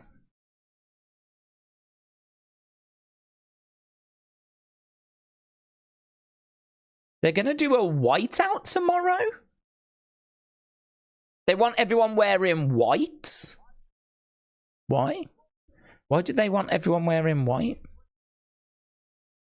We want tomorrow to be a whiteout. Wear white tomorrow. Get your white towels. We want everything to be... Oh my God, what's going on? Racist? Why are we doing that? Don't they know that, like, wrestling fans always wear black? Like, that's what we do. All the shirts come in black. Oh, what, we're meant to wear white. Don't know how I feel about it. Here's the Judgment Day. There are a few wrestling fans in white. I call them casuals. Okay, Damien has come out with Judgment Day. Oh, what? White out? It's weird, isn't it? It'll look, if people do follow it, though, it will look really cool.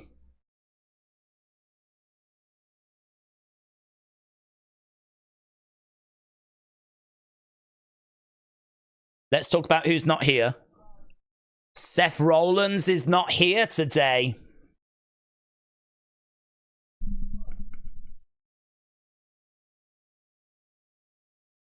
He's great.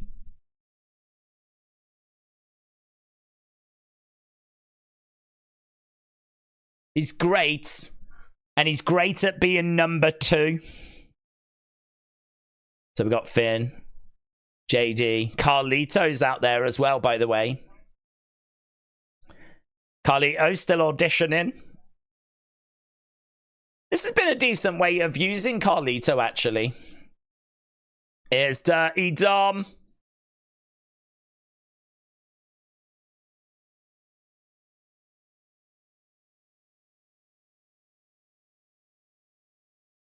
Everyone thought we were done. We lost our world champion.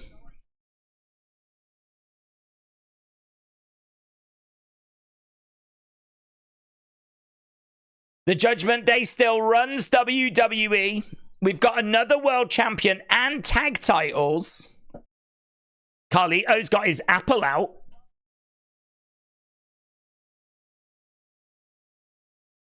If you lose, you've got to leave Judgment Day. If they wanted a white out, why don't they supply the t-shirts? Yeah, I mean, yeah. I mean, it probably would be an expense, in all fairness, to provide 20,000 t-shirts.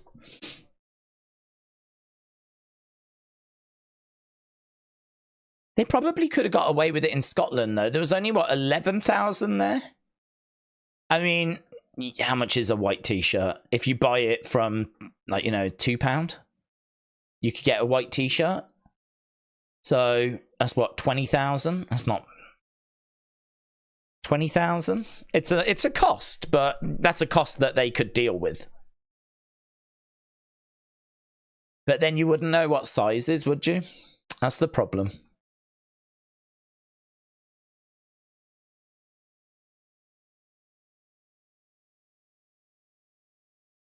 Damien, you was the one that said Judgment Day needed you.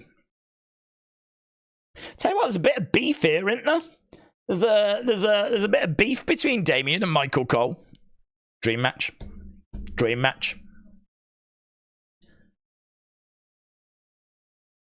You know how Money in the Bank can change your life.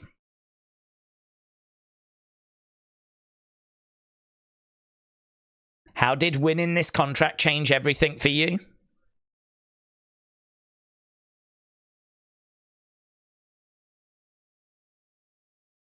Winning Money in the Bank puts you one step closer to your dream.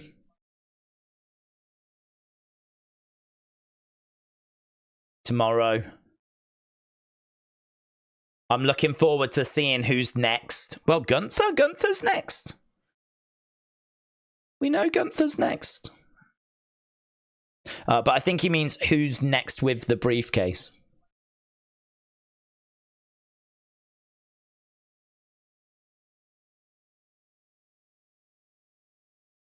You might, yeah, they're saying yeet.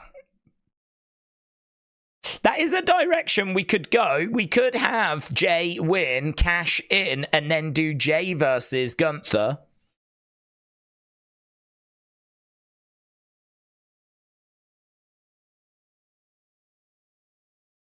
We could go that way. What if Sammy gets squashed? I think he could, Mitchell. I think he could. Curtis said AJ is going to cost Drew tomorrow.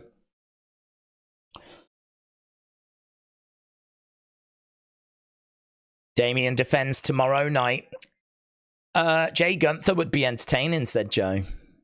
I don't know who wins that. Gunther has beaten Jay twice, I think. So would it be a case that Jay would actually get past Gunther if he was to go in as champion? That's interesting. Oh, hello.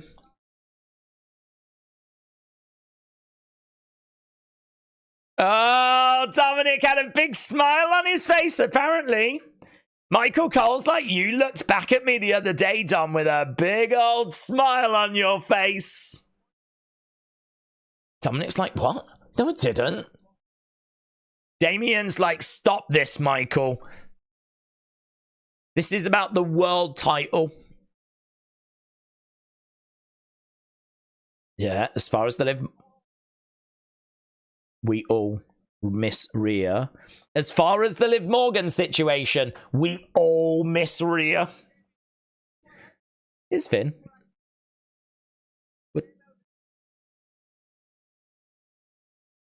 We're back to Liv. We started with Liv. Now we're back to Liv. So Finn's like, let's get out of here. Hey, hey, hey. Goodbye. Everyone's waving. Thanks. Where is my girl, Liv, said A. Jobson. Probably getting ready for Dirty Dom, you know. For a night of seducing. Goodbye, Damien. Very confident. Carried that. Some nice little back and forth between him and Michael Cole. Dun, dun, dun. Ooh. An exclusive interview with Seth is going to air on the Countdown tomorrow night. Right. I don't know what we're going to next. Judgment Day, the Whack Street Boys said, "Oh, pillar." Is Money in Your Bank tonight, said Youth Development. No, it is Saturday night and we will be live. We'll be live like 2 hours before the countdown so that we can get to people's thoughts and theories. Then we'll go through the countdown and we'll be reacting to whatever happens on that countdown show. And then we're here going straight the way through Money in the Bank. I will do a review of Money in the Bank after, and which will go on the second channel. I will ask you for your opinions of Money in the Bank, which will also go on to the second channel. And yeah, then obviously we head towards NXT Heatwave. It's a big weekend this weekend. So they're just running through some facts. Do we think Jimmy returns tomorrow? I think Jimmy could return tomorrow. Yep. I think he could return. I think that Bloodline outnumber Cody, Kevin, and Randy are outnumbered by one member of the Bloodline, so they probably do need someone to help even the score. So Jimmy, I think, would make sense. Doesn't really make... I don't know that I would bring him back at the same time as Roman, because that way Jimmy will be overshadowed. So maybe bring back Jimmy at Money in the Bank, bring back Roman at SummerSlam. Trent said, who do we think's going to have the best OMG moments in both of the ladder matches? That's a good question. Have we got... You want someone that's a bit of a risk taker, really, don't you? Like a Jeff Hardy or a Sol Ruka. Who's a risk taker? Naomi, I would say, doesn't mind taking the odd risk. I don't see Zoe providing that moment. Chelsea will be the victim of one of those moments. Lyra, she's not bad. EO could definitely do some off the top of the ladder. She's a high flyer. And Tiffany, I don't think she'll provide an OMG moment. I think we've sort of seen a lot of her tricks. I don't know if she's got something new. I'm going to go Naomi or EO providing OMG in the women's. In the men's... Tricky, I'm trying to think who's in it. Andrade... Does he provide OMG moments? Jey Uso, LA Knight, no. Drew, no. Probably, that's tricky. Probably leaning towards Jey. Probably leaning towards Jey, but I don't know. That's a tricky one. That's a tricky one. What are we going to now? Oh, we've only got 20 minutes left.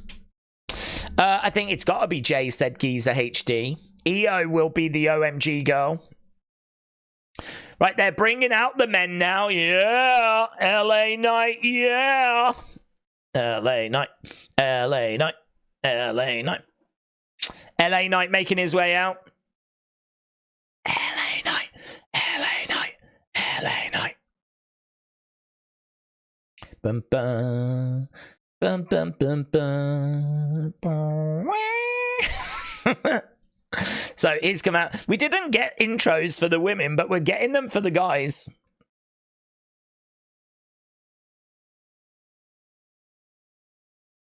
The next guest has never been in a Money in the Bank. Main event, Jey Uso. That doesn't surprise me. He's been in a tag team. Who's that? Saints J said great penalties. Yeah, I've got them firing through it. I haven't got the game on. I could have the game on, actually. I don't even know why I'm not watching the game.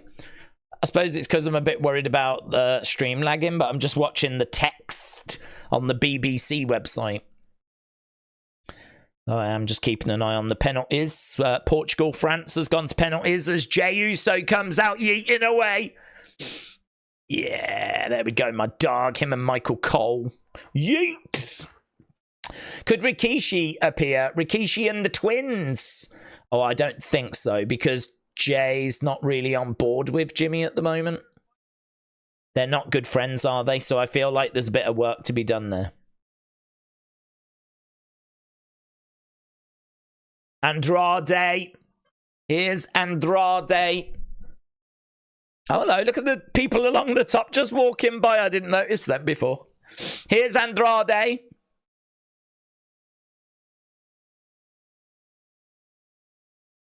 Not sure about those glasses. Not sure about those glasses. They look okay. He needs a big moment, doesn't he, Andrade?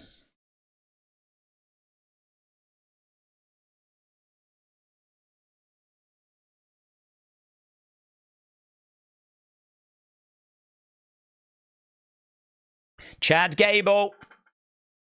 Boos for Chad Gable. Here he is. Chad walks out as the crowd boo. They've done a good job, actually, of really building up Chad Gable.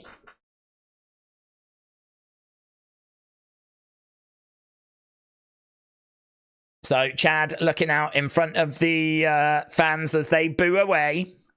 Will the Bloodline debut a new member to help them win? I don't think they need a new member, to be honest. They've already got the numbers advantage. At the moment, it's 4-on-3. Oh, you suck is the chant.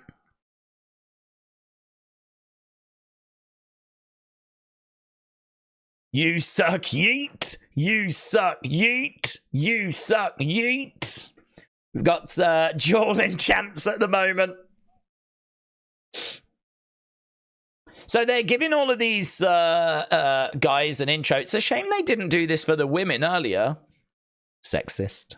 Sexist, guys. Here's Carmelo. Listen, Melo could provide an OMG moment. Melo definitely has got it in him to provide that moment. Yeah, a little bit of respect being shown to Melo.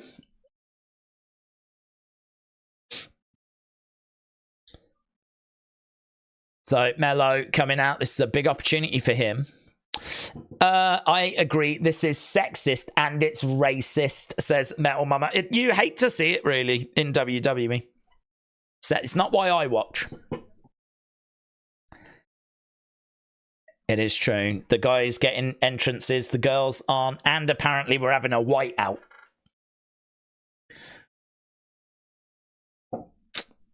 Fifth Money in the Bank contracts match, ladder match. Drew McIntyre. It's just entrances at the moment. I'm just going through entrances. Tony says, have you noticed when McMahon was in charge, the people coming up would fade away, but now they seem to shine more? Tom said France have won. Well, I think France were expected to get that victory. Don't think people thought it was going to come through penalty shootout, but yeah, France are victorious. It means Spain versus France is going to be one of the semi-finals. That's going to bang, man. Spain versus France.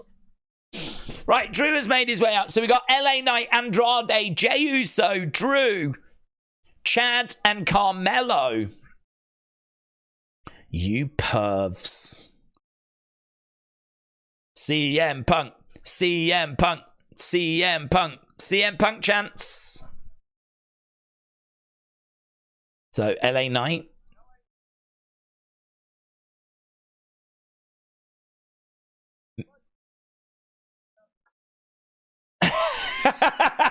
Michael Cole, I don't know what you're about to ask me, but I really don't give a damn.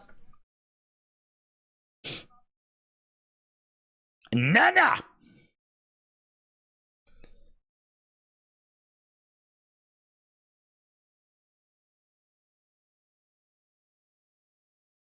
I know what he's going to say. He's going to say tomorrow will be mellow in the bank. This guy's going to say it's going to be Gable in the bank. And this guy will say it's going to be McIntyre in the bank. This guy will say it'll be Yeet in the bank. And then he looks at Andrade. What is Andrade going to say? I don't know what he's going to say, and it doesn't make a difference. Even Andrade laughed at that. In all fairness, I would expect LA Knight to say yeah in the bank, so, I mean, he is sort of part of that same club, but, you know, whatever, that doesn't matter.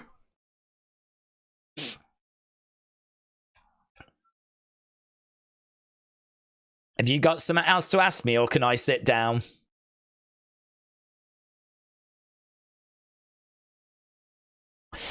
I will see you later for SmackDown, Mitchell. See you later.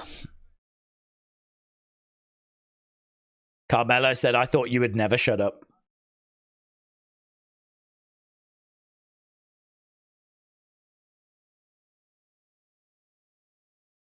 Thank you for putting over all of our things.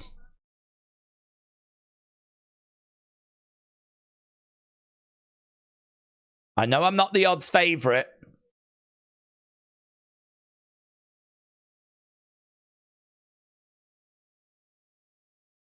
Oh, good. Good from Carmelo. He said, I know I'm not the odds-on favourite. You think I'm here for a cup of coffee, but that coffee should be espresso, because tomorrow I'm waking all your asses up. Ah, that was good. That was good. I might hop over to Raw. I might take on Damian Priest. Or I might go and whoop that trick one. Oh my God. Could you imagine if he cashed in on the NXT Championship? Could you imagine? What a waste. Let's talk about someone that matters me. No, he wouldn't do that. Melo taking his shot. He's doing brilliant.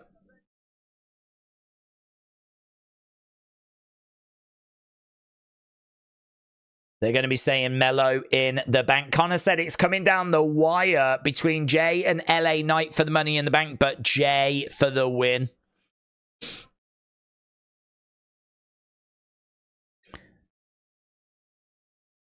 Why is tomorrow going to be your night? He's asking Andrade. This is why I'm back, to win.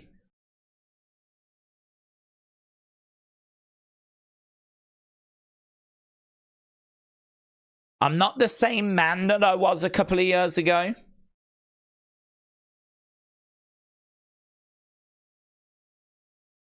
So, short and sweet there by Andrade. Didn't really say a great deal. Oh, here we go. Here's Jay. Here's Jay.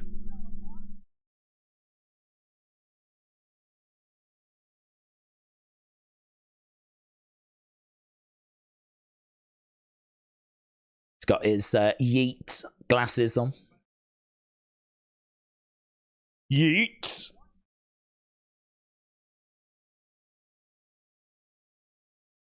What does winning the contract mean for you?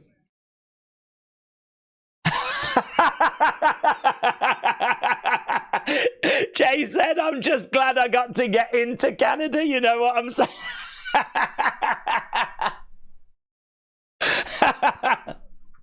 I didn't expect him to say that.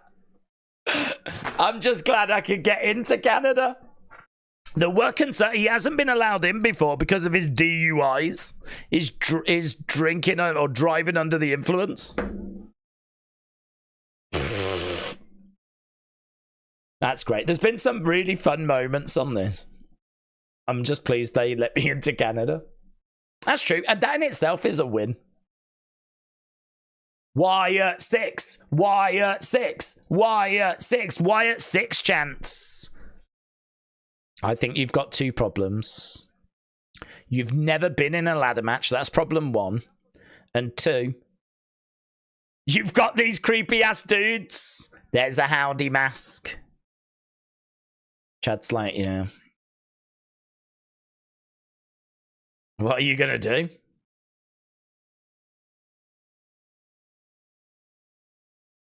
Thank you for your concern.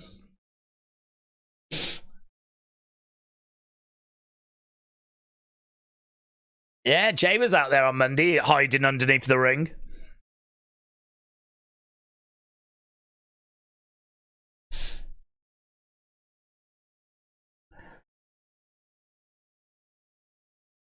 You called it a miracle.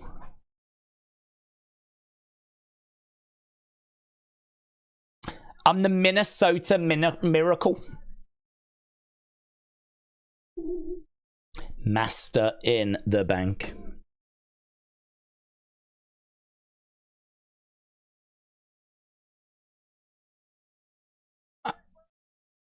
I'm going to look the Wyatt Six right in the eye.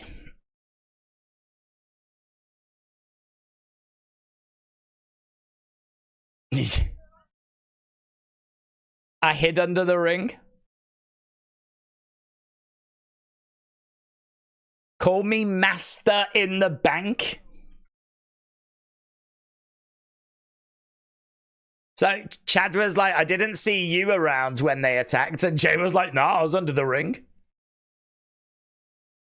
CM Punk chants. So we've gone over to Drew. CM Punk chants. I've been very critical of you and your actions. I've used the word hypocrite. Sorry about that. Didn't mean it.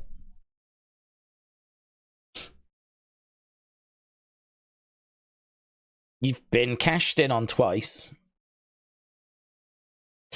Master baiting the Wyatt Six to kill him literally this time, said Metal Mama. Edward said it wasn't CM Punk chance, it was DM Hunk chance, says Edwards. Texas Liberty said Uncle Howdy sighting at a Rob Zombie concert. It seems like you are being a bit of a hypocrite.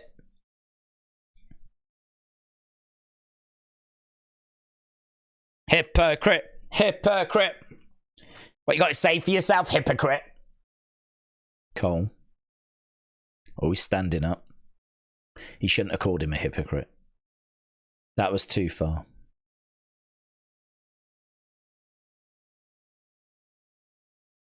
Oh, he's going to break his foot off in his arse.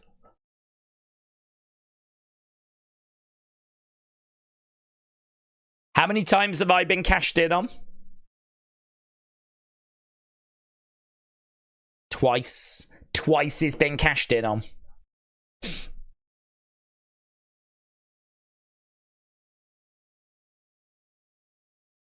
"95% of my big matches, someone has screwed me over."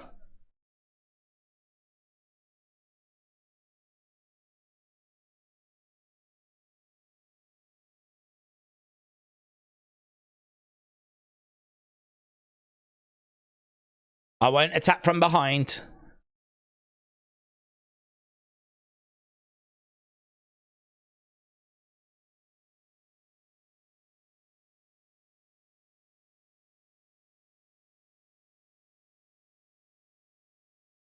Oh, very good. Drew McIntyre is the best there is, the best there was, and soon to be the best there ever will be. Well, the people of Canada are not going to appreciate that. Drew has walked off stage. Drew has left. Drew has walked off stage. Wow. Drama. Boo. Big cheer for Jay. Yeah, respect for Andrade. Big yeah for LA Knight. There's definitely work needed to be done, isn't there, for Andrade? Bret Hart return confirmed. Oh, man, it would be so great to see Bret. I hope they have reached out to Bret. Everyone exits apart from LA Knight, who stays on stage. Carmelo tips a chair over, but LA Knight stays sitting there. Here's the last one. He puts his arms in the air.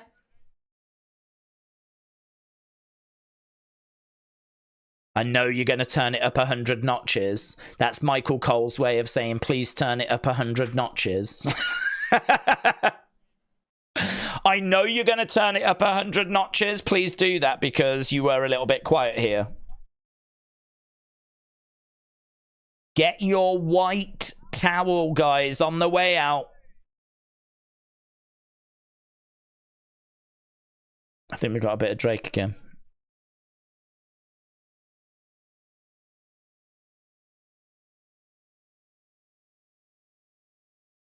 Right, there we go. That was the kickoff show. Do you know what? That was all right, man. That was all right. That was all right. I have definitely seen worse. I thought I think the moment at the start with the little girl was great. I thought that was great. I thought that was really fun. Was it essential to watch? No, but did I think it would be? No. It did what I thought it was going to do, and actually probably a little better. So, you know, I think there's a few things that we've learned. Obviously, they brought out Trish. That was a pretty fun moment. The little girl at the start, that was a great moment. A few little lines in there which were really fun. I think the crowd has shown that they're going to not reach the levels of France or Scotland. Or certainly it's indicating that at the moment. So, but it was only a very small amount of them. I mean, there's going to be 17,000. So probably a bit unfair to judge them so soon. But yeah, I think that there's a few things we can take away from that. The whiteout thing is very strange. But yeah, fine. Good. I'll take that. No problem. As Drake plays and Kendrick quotes Shawn Michaels in his song Sweet Chin Music, says Metal Mama. He dropped a video, didn't he? I heard that he dropped the music video for Not Like Us. So I know that was getting people quite hot under the collar, quite excited. So there we go. Money in the Bank kickoff. Done.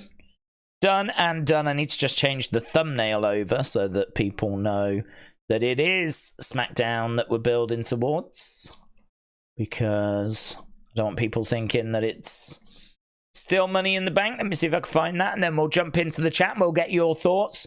Obviously, we're sort of back to normal now. This is the normal time that we would be starting SmackDown. So, no dramas, no problems. There we go. That'll do. I'll go with that one. Lovely. Right. England, France. England are going to win, said Connor. Yeah, I was, whilst I was watching that, sort of keeping a side eye on the football, which did go to penalties. And obviously, big result there for France. Tomorrow, England play. Come on, England. Be obviously a nervy game against Switzerland. But listen, if you're going to win this tournament, you've got to get past teams like Switzerland. When you've got teams like Spain, Germany, all those kind of teams in the tournament. So England haven't played very well. They've got to turn up tomorrow. I'm a bit excited, a bit nervous, but we'll see how it goes. So if you join the stream tomorrow and I'm in floods of tears, then you know why. Carl and Dawn said Chad keeps inviting the Wyatt Six. I think we're definitely going to be seeing them, aren't we? I feel very confident that we get the Wyatt Six. But then I felt confident anyway. But you're right. There wasn't really anything there. We didn't really distance ourselves from them. If anything, we were still talking and focusing on them. So I felt good that we would get them this weekend, and more so after that. I googled whiteout. Well, that was a mistake. It says it's to do with snow. Oh, okay, so maybe that's what they're trying to replicate, as Canada is known for snowstorms. Well, do you know, I was thinking, I wonder if they want everyone in white because they're going to do some projections. What if the Wyatt Six come out and we're going to do something that needs a big canvas to project onto? Do you remember when at WrestleMania 33 we had those worms and stuff projected in the ring? That got kind of like mixed reaction. But what if we use the crowd and we project something onto the crowd when the Wyatt Six come out, and we need them all in white, or to like have white, available to them. There must be a purpose for it. We're not just doing it for lols. It's the kind of thing that you would do for charity. You know, everyone wear pink. They do that at the cricket. Everyone wear pink. It's Pink Day. We're raising money for, you know, breast cancer, something like that. Well, this isn't a charity thing. They haven't said it's a charity thing. So what's the purpose? I think the purpose will show itself. White is something that you can project onto. And so I'm wondering if it's that. I'm wondering if they're going to do some sort of moment. Albert said, Wyatt 6 definitely showing up after Gable's comments. Charlotte coming back. Oh, I think Charlotte, well, yes, eventually, yes. But don't know when. Alkaline Prime said a whiteout is a sports tradition where spectators wear white to a game to show their support for a team. The tradition has been associated with multiple sports, including college football and hockey. That's interesting. I've never heard of it before. Tony said, what on earth is Green Shirt Guy? It's just a massive prank on Green Shirt. That's great. That is great. You're absolutely right. What is Green Shirt Guy gonna do with the flipping white out? Oh my god, the crisis that he must be having right now. He must be like, well, I don't have a white shirt. I don't have one. He's literally going through his like green, green, green, green, green, green, green, green, green, green, green, green. Oh my god. Oh my god. What's he gonna do? What the flip is he gonna do? That is so that is such a good point. Love that. Love that, Tony. Kim Shane said the white towels could make up a screen. Connor said, do you see AJ Lee coming out tomorrow and costing Drew? Well, I think there's a chance of it, but I think I'm leaning towards unlikely. The only reason I lean towards unlikely is because I think AJ Lee is someone that is a massive star, and I feel like you bring her back at a SummerSlam. You know, I kind of feel like I was waiting for her at the Rumble. She wasn't in the Rumbles. Then I'm like, they've saved her for WrestleMania. Like, she's that big. And then she weren't at WrestleMania. So are we really saying that we're going to use her in front of 17,000 at Money in the Bank? I mean, storyline-wise, it makes sense. You take out CM Punk, and so he can't get involved, but what about AJ Lee, right? And, man, it would be such a great moment. So do you just do it because it's the right time? Do you just do it because the story works? Do you just do it because it's perfect and it's just great and there's no complaints? The only doubt I have is the show big enough? And I know people will say it's Money in the Bank, and I get that, but imagine she comes back at a stadium. Imagine the noise if it was in front of 50,000, 60,000, not 17,000. So I just don't know. Do you not just wait for SummerSlam? What about if, like, Drew cheats in his match with Punk, looks like he's going to win, and then AJ comes out to, like, even up the score? What about if the referee is down or something and then AJ gets involved at SummerSlam? That might not have as much impact if you've already seen her at Money in the Bank. So I think there's a chance, a real chance that we see her, but just because of the size of the show, I'm like 55-45 to no. I'm 55-45 leaning no, I don't think we do. But it's so close that if we get it, I mean, I can't say I won't be surprised. I will be surprised. But I could totally see it happening. I could totally see it happening. It makes total sense. On paper-wise, it makes total sense. And again, it's good for those kind of... I don't want to disrespect Money in the Bank by calling it a B show, but it is. It's good to have those kinds of moments on B shows. But if you look at, like, Backlash, and if you look at, like, Clash at the Castle, and if you look at King and Queen of the Ring, we don't get those kind of moments. We don't tend to get them. So this would be huge. I mean, this is a WrestleMania moment, in my opinion. AJ Lee coming back for the first time in what? How many years? I mean, like 12 years, something like this. In fact, is it that? It might be like 10. When did we last see her? Was it WrestleMania 31? So coming up to 10. So I think there's a chance, a real good chance. But I've got big doubts as well. If the crowd do wear white, then Naomi's entrance is very bright, because I think white would glow under black light, said AKF. That's interesting. Actually, I don't know what would happen, to be honest. I don't think I've ever wore white whilst being in, like, you know, in nightclubs, they have that kind of lighting, don't they?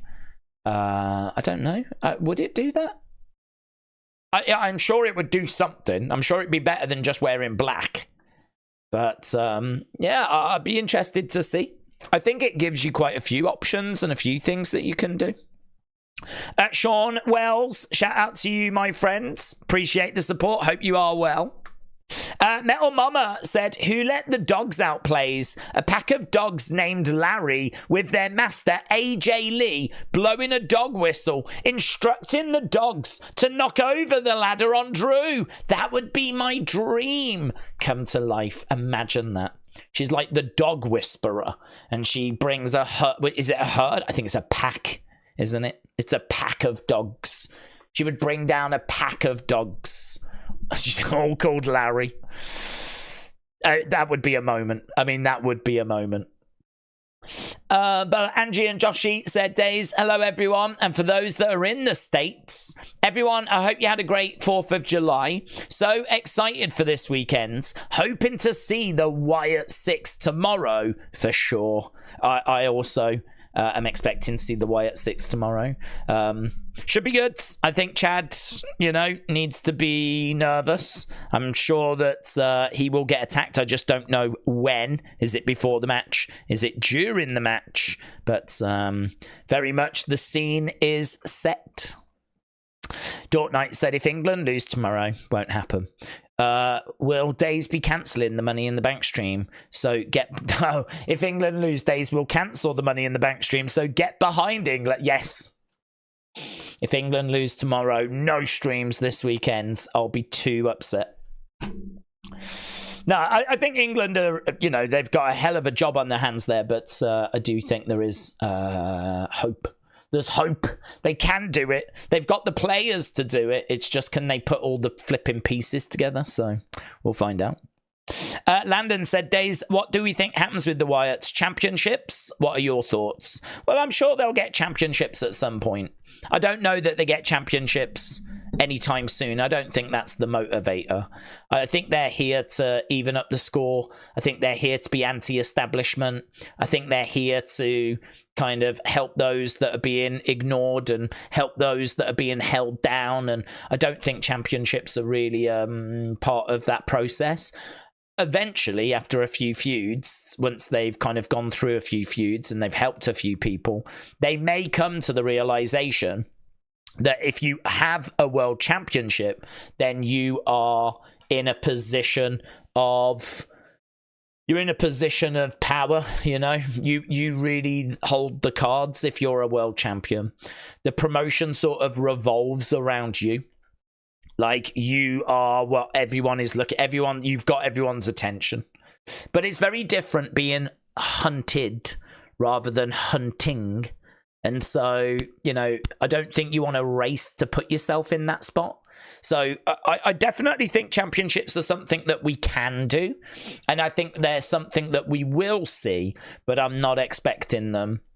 I'm not expecting them to go after championships early doors.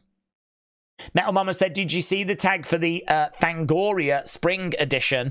It's the Wyatt tribute. I think I'm going to get one, says Metal Mama. Shout out to you. Appreciate it.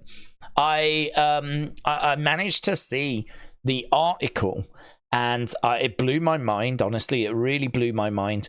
I've said this before. The unseen videos, the way that I do them is probably different to how I should do them, but it's all to do with how they get constructed.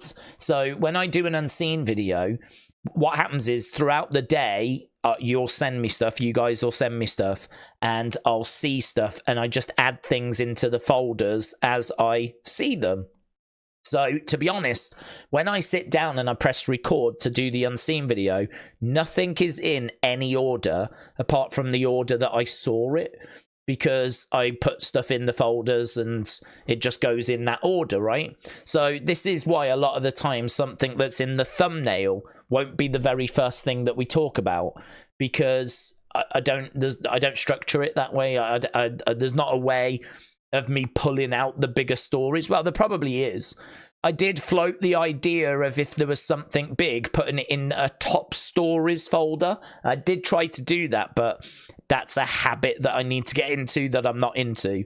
What I tend to do is, if it's WWE, it goes in the WWE folder. If it's merch, it goes in a merch folder. If it's Wyatt 6, it goes in a Wyatt 6 folder. And it's in there randomly, right? So, what I would say is, like, the latest video, afterwards I was like, what's the big talking point? What's been the big talking point of the day? And honestly, yesterday, the big talking point, or when I did the video, was the Cora Jade clip that had got 1 million views, and I'd had loads of people tag me in it. And it was like one of those fun, cheeky stories, right? People thought that she was topless, but she wasn't. And that was like the big talking point. So that ended up being the thumbnail. It wasn't the first thing that we spoke about, because it was, you know, hidden in one of the folders. But I ended up going with that. But the downside of that is, people might look at the thumbnail, might look at the video and go, yeah, I'm not interested in that, and skip it. The frustrating thing is, there are other things in Unseen, of course. Unseen is just loads of stuff. So one of the big things in Unseen, and this is huge, this is massive. This probably could have warranted its own video, right? And I was really tempted to make this. I'll tell you the reason why I didn't make it the thumbnail. The only reason I didn't go with that for the thumbnail is I really wanted to see evidence that what I'm about to tell you had been said, right? I really wanted to see evidence of it before I went huge, right? Went big with it. That was the reason why I didn't go with it. That was the thought process. But it was good enough to include, right? And if you saw the Unseen video, you'll know what we're talking about. And that is that the Royal Rumble character that Bray Wyatt played, you know, in the Pitch Black match, that character has always fascinated me, genuinely fascinated me, because it wasn't Bray, it wasn't Funhouse Bray, and it wasn't The Fiend. He wasn't wearing a Fiend mask, he wasn't wearing the Fiend clothes, and it wasn't Bray, it wasn't Wyndham, it wasn't... What the hell was it? Who was Bray in the Pitch Black match? That is an answer we never got. That is an answer we never got. We never got it. And I cannot sit here and tell you who or what that is. There was even a thought or a theory, was that Uncle Harper? I remember that being a conversation at the time. Was that Uncle Harper? Because we've never seen this character before. And I was told, right? I was told, and it's mentioned in Unseen, that there is an interview in, what was it called again? What was it called? Fan Dabadozi? Something? I can't remember what it's called. Fantasy World, Fangoria or something. Some sort of horror magazine. But there's an interview with Jason Baker. And I don't know why this wasn't included in the flipping documentary, right? But he says that it was a new character that was nicknamed Six. S-I-X-X. Six. That was the nickname. I don't know that it's the official name. I don't know if they had an official name for it. But he says the nickname for that new character was Six. And it's like, what? What? I've always wondered about that character. I've never heard this. And this information's just buried away in a flipping horror magazine. But I did get to see the article, and I read it, and it is in there. It is in there. In fact, I might even have it. If I go over. I mean, this is Here.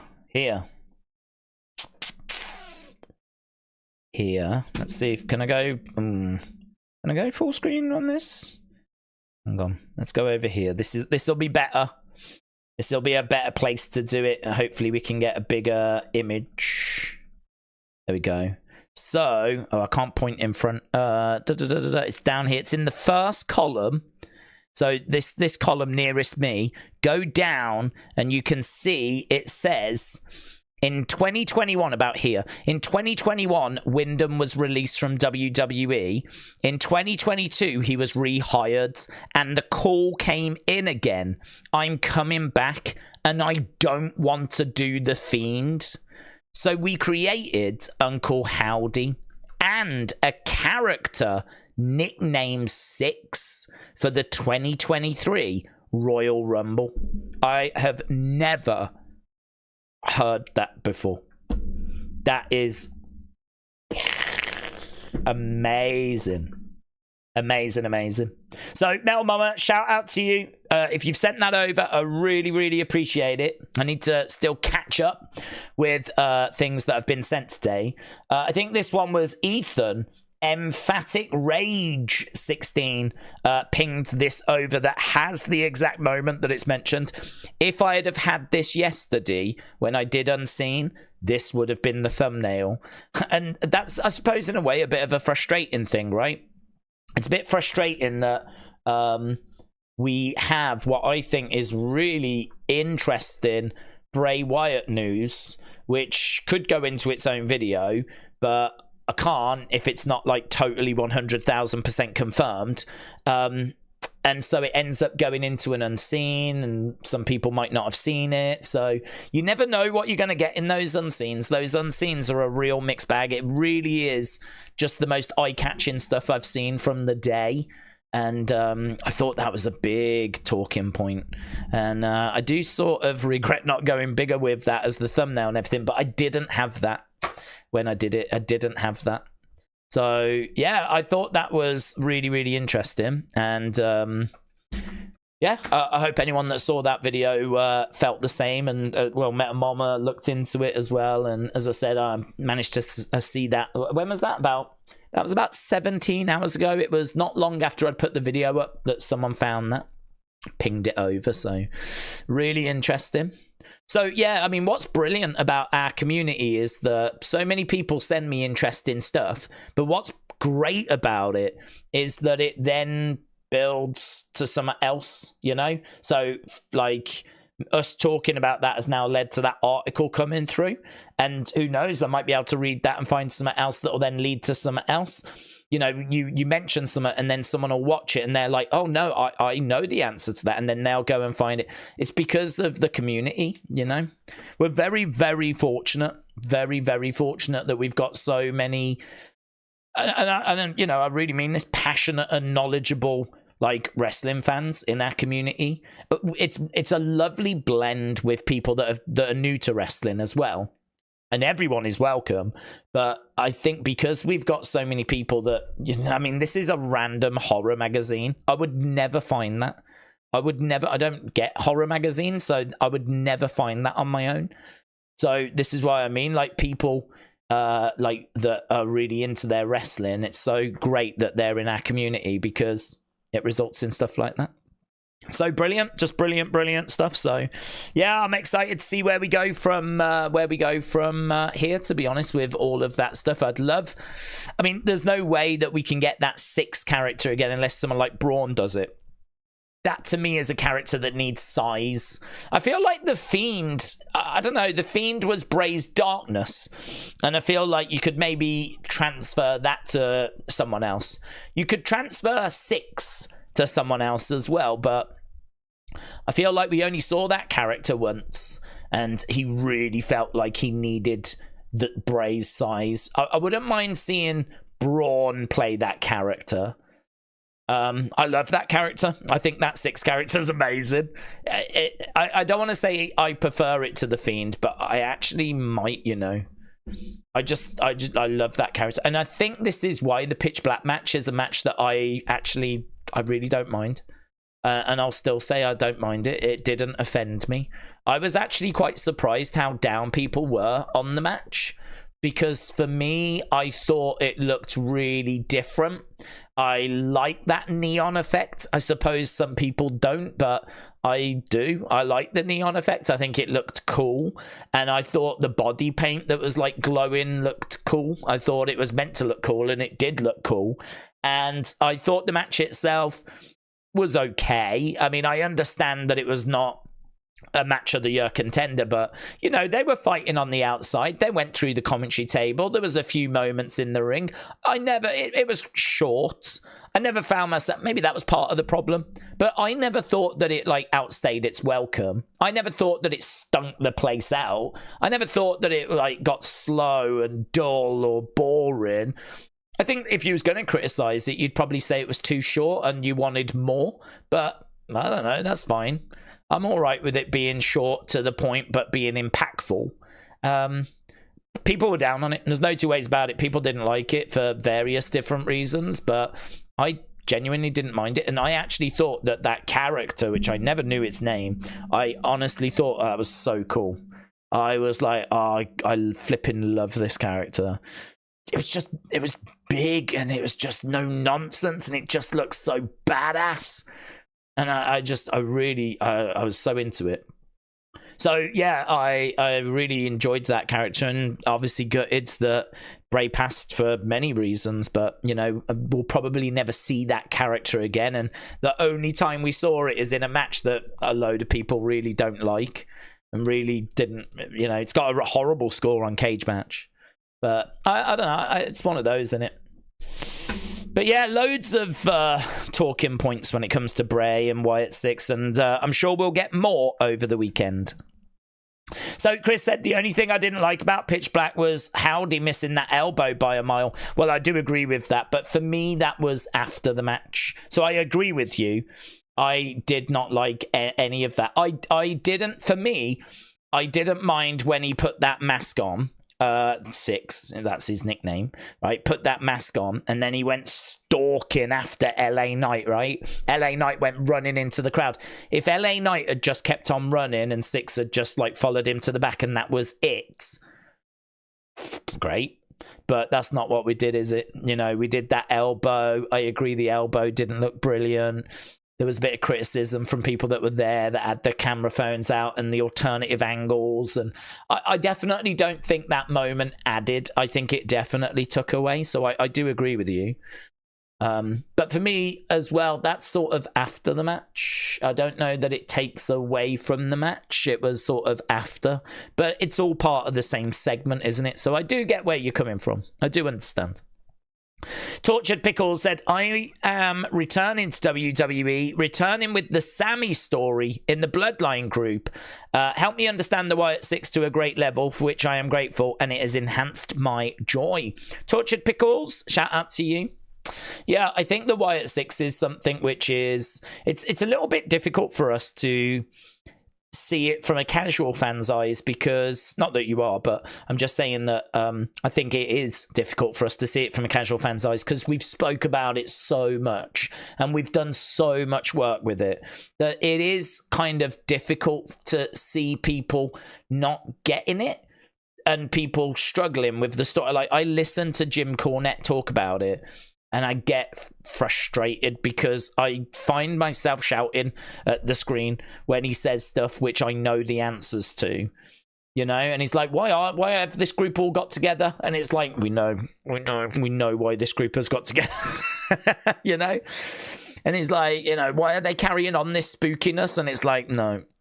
They've already reported that they're not looking to go down supernatural roads. He's going, oh, all this supernatural gobbledygook. And it's like, no, they've already said they're not looking to go down supernatural roads, right? And I don't think we've seen anything supernatural, right? There's been a massacre and, you know, the smoke appearing in the ring, but we know that's coming from a smoke machine. Flipping people in the front row with camera phones can see someone holding the smoke machine, so we know it's coming from a smoke machine.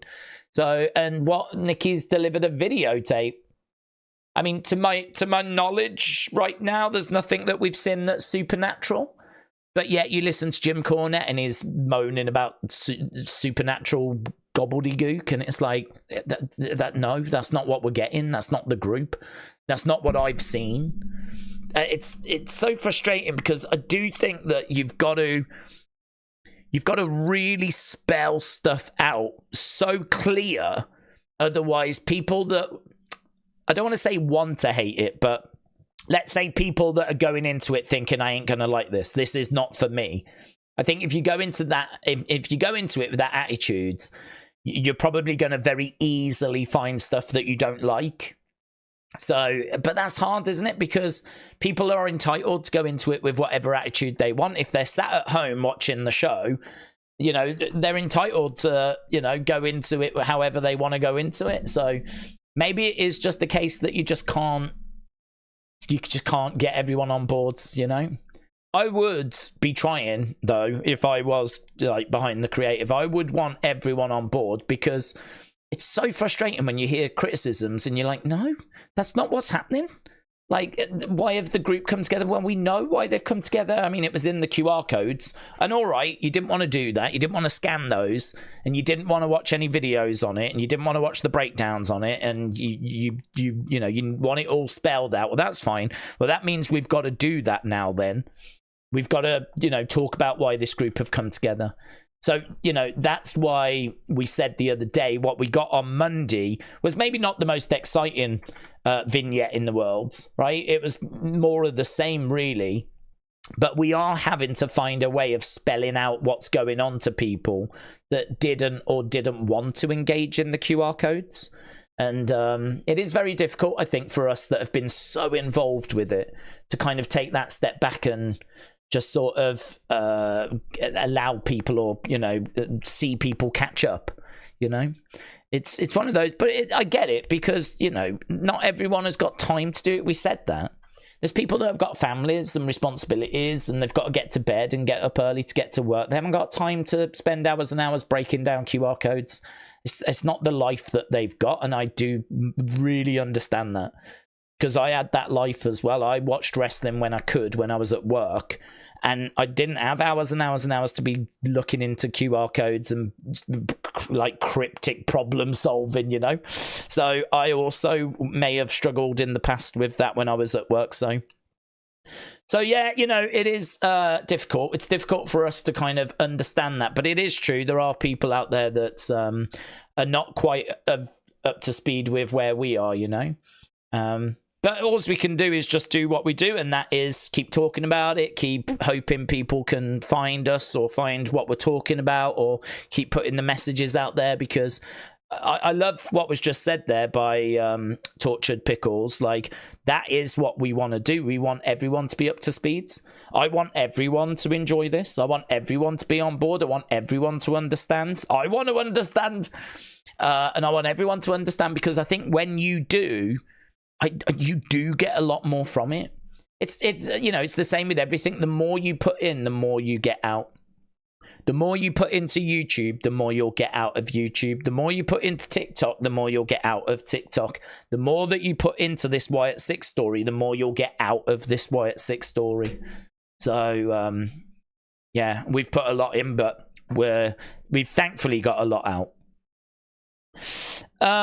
Bray had to deal with this most of his career, said Moldy Spoon. People love to voice hate, but keep what they like quiet. Truth is, you'll go insane trying to please the masses with this kind of gimmick. There's probably truth to that, to be honest. There's probably truth. By the Bonfire said, I'm a Laps fan. I watched regular during the Attitude Era, occasionally the Ruthless Aggression. Wyatt Sixes made me watch tune back into Raw, and in my opinion, it's great. Well, that's really good. That's really good. I'm really pleased to hear that, because I think I want a lot of those Laps fans back. You know, I think that I hate it when I hear people saying, oh yeah, I used to watch wrestling, but you know, that was when it was good. And you hear that a lot. They said that, actually. I watched a clip from TalkSport. I shared this TalkSport clip. Right here in the UK, we've got a radio station that just is nothing but talking about sport. Yeah, I'm sure you've got many of those in America. They don't play songs or anything. It's just talking about sport. And they have a laugh throughout the day, and you know, they throw to like different sports and whatever. And they touched on the subject of wrestling briefly, and they were talking about wrestling, and the host was like, man, do you remember when wrestling was really good? And you know what's coming next. They'll start reeling off Stone Cold, Rock, Kane, Undertaker. There's you know, that Attitude Era, it did break through to the mainstream in a way that I don't think we have even now. I don't even know if we can now. It's a different world now. Back in the late 90s, there was only so many TV channels, and there was no internet, right? It was around, and there was chat rooms, but there was no YouTube. There was no social media, right? There was probably chat rooms and like websites you could go to, but it wasn't consuming people's time like it does now. You didn't have it on your phone, right? So, you know, that distraction wasn't there. There wasn't tablets, right? If you wanted to download a picture, it took you about 5 minutes, right? Like, it was just completely flipping different. We were operating in a world of dial-up, right? We didn't have the speeds that we have now. Technology, the computers themselves, like the memory and all of that, just the technology wasn't there. It was all the early days, really, of mass adoption, right? I know it had been around for a long time before that, but going into people's homes, late 90s, that's when it's really starting to get out to the people, right? I think we probably got it a little later than everyone else. I think we got our first computer about 1999, and I remember it being slow. I remember it being like a picture downloading line by line. I mean, it was a flipping different world, right? So if you've got a hot program on TV, it's a lot easier to be the talk of the town. There's no Netflix, there's no Disney Plus, there's no streaming platforms, none of that, right? And you can't even, it's so different how the world has changed in like 25 years. If you weren't around, I could imagine it being hard to understand. I could really imagine if you are 15, 16, 17 now, and this world is all you know, I could understand the 90s being like, what? You didn't have this, you didn't have that. No, we didn't. We didn't. And you know what? It was normal and it was fine. We didn't know that we didn't have it, right? But we didn't have it. And so it meant that if you was on TV, then you reached a lot of people and you could break into the mainstream. There wasn't as much noise. There just wasn't. Sports were noisy. Cinema was noisy. All the different TV stations were noisy. Video games had got noisy, but it weren't as noisy as it is now with like 1 billion streaming platforms. Video games, you know, back in the day, you could complete a video game in like, I don't know, a weekend. Now it takes you a year to complete a video game because they're all so flipping big, and some never end. Like you can never finish Fortnite, right? I mean, they just keep going. So I mean, again, it's different time, different worlds. But you know, you listen to people talking about the Attitude Era, and it's this massive. Oh, do you remember when it was good? And it's like, nah, it's good now. It's good now. It's just we can't, even though it's big, and we're reaching a lot of people around the world. I don't feel like I don't know that we're breaking through. I don't know that people are going to go, oh, do you remember Cody Rhodes and Roman Reigns and Bray Wyatt?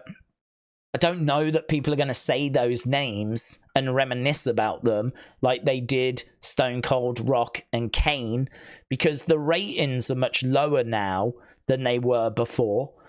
You know, TV ratings, much lower. But then you can counter it by saying, yeah, but the social media is huge now, and that's true. That is true. This is why I say I genuinely don't know how we look back on this period. You know, is it going to be that people look back and remember it as fondly as they do the Attitude Era? I don't know. I really, really don't know. All I do know is that it was easier to break into the mainstream back in the late 90s than it is now. And now, you know, I think we are cooking. I think we do have some really good stuff. I think that Triple H and Vince stepping aside has resulted in this being a bit of a golden period. So it's so frustrating to have people reminiscing about the past when I think what we're going through right now is really good. So it's brilliant to welcome those fans back and go, listen, have you checked it out recently? Give it a go, see what you think. Because The Rock came back, you know, and we had an amazing build to WrestleMania, and we had some really good stuff going on. We just had a really fun King and Queen of the Ring tournament, which I think in-ring quality match-wise was really good. Gunther, I think, is someone that would really appeal to people. Bron Breakker, I think, has got big star written all over him, right? I mean, there are some... obviously, the women's division is on fire. Rhea Ripley, I think. You could probably see a fair bit of China in Rhea Ripley. I think people would definitely take to her if they've not seen her before. And, you know, I mean, I'm sure what we're doing with Liv and Dom would appeal to people of the Attitude Era as well. I'm sure you could find some in that feels quite familiar. So I definitely think that we're going through a great period. It would be great to see more of those lapsed fans come back. It's not perfect, you know. You're still going to sit through moments that are a bit flat. You're still going to sit through moments that are, you know, there's been a bit of criticism since WrestleMania that we've not been more adventurous, but you know, it's been slow, it's been steady, it's maybe not been spectacular, but I do think that a lot of it has still been good. I've still really enjoyed it. I've not been bored. Maybe part of that was Nightbird, of course. But yeah, I'm pleased to hear there's people coming back, because I do think we're cooking at the moment. I do think we're in a good place. And I hope more people return. Metal Mama said, people stuck in their old ways, like old fans. I get it, but things have to evolve. That's true. We don't want things to get stale, and we need to bring in more new fans. That is true. That is really true.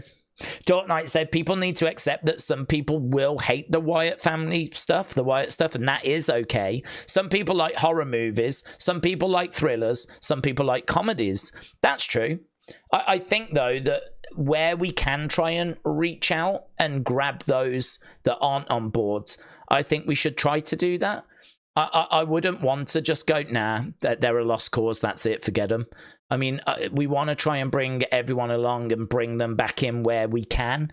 The one thing that really resonated with me with Jim Cornette was that he had a lot of praise for Bray Wyatt's promo when he returned. So when Bray came back, at first he wasn't bothered, like, oh, great, here we go again. But he listened to his promo where Bray spoke from the heart.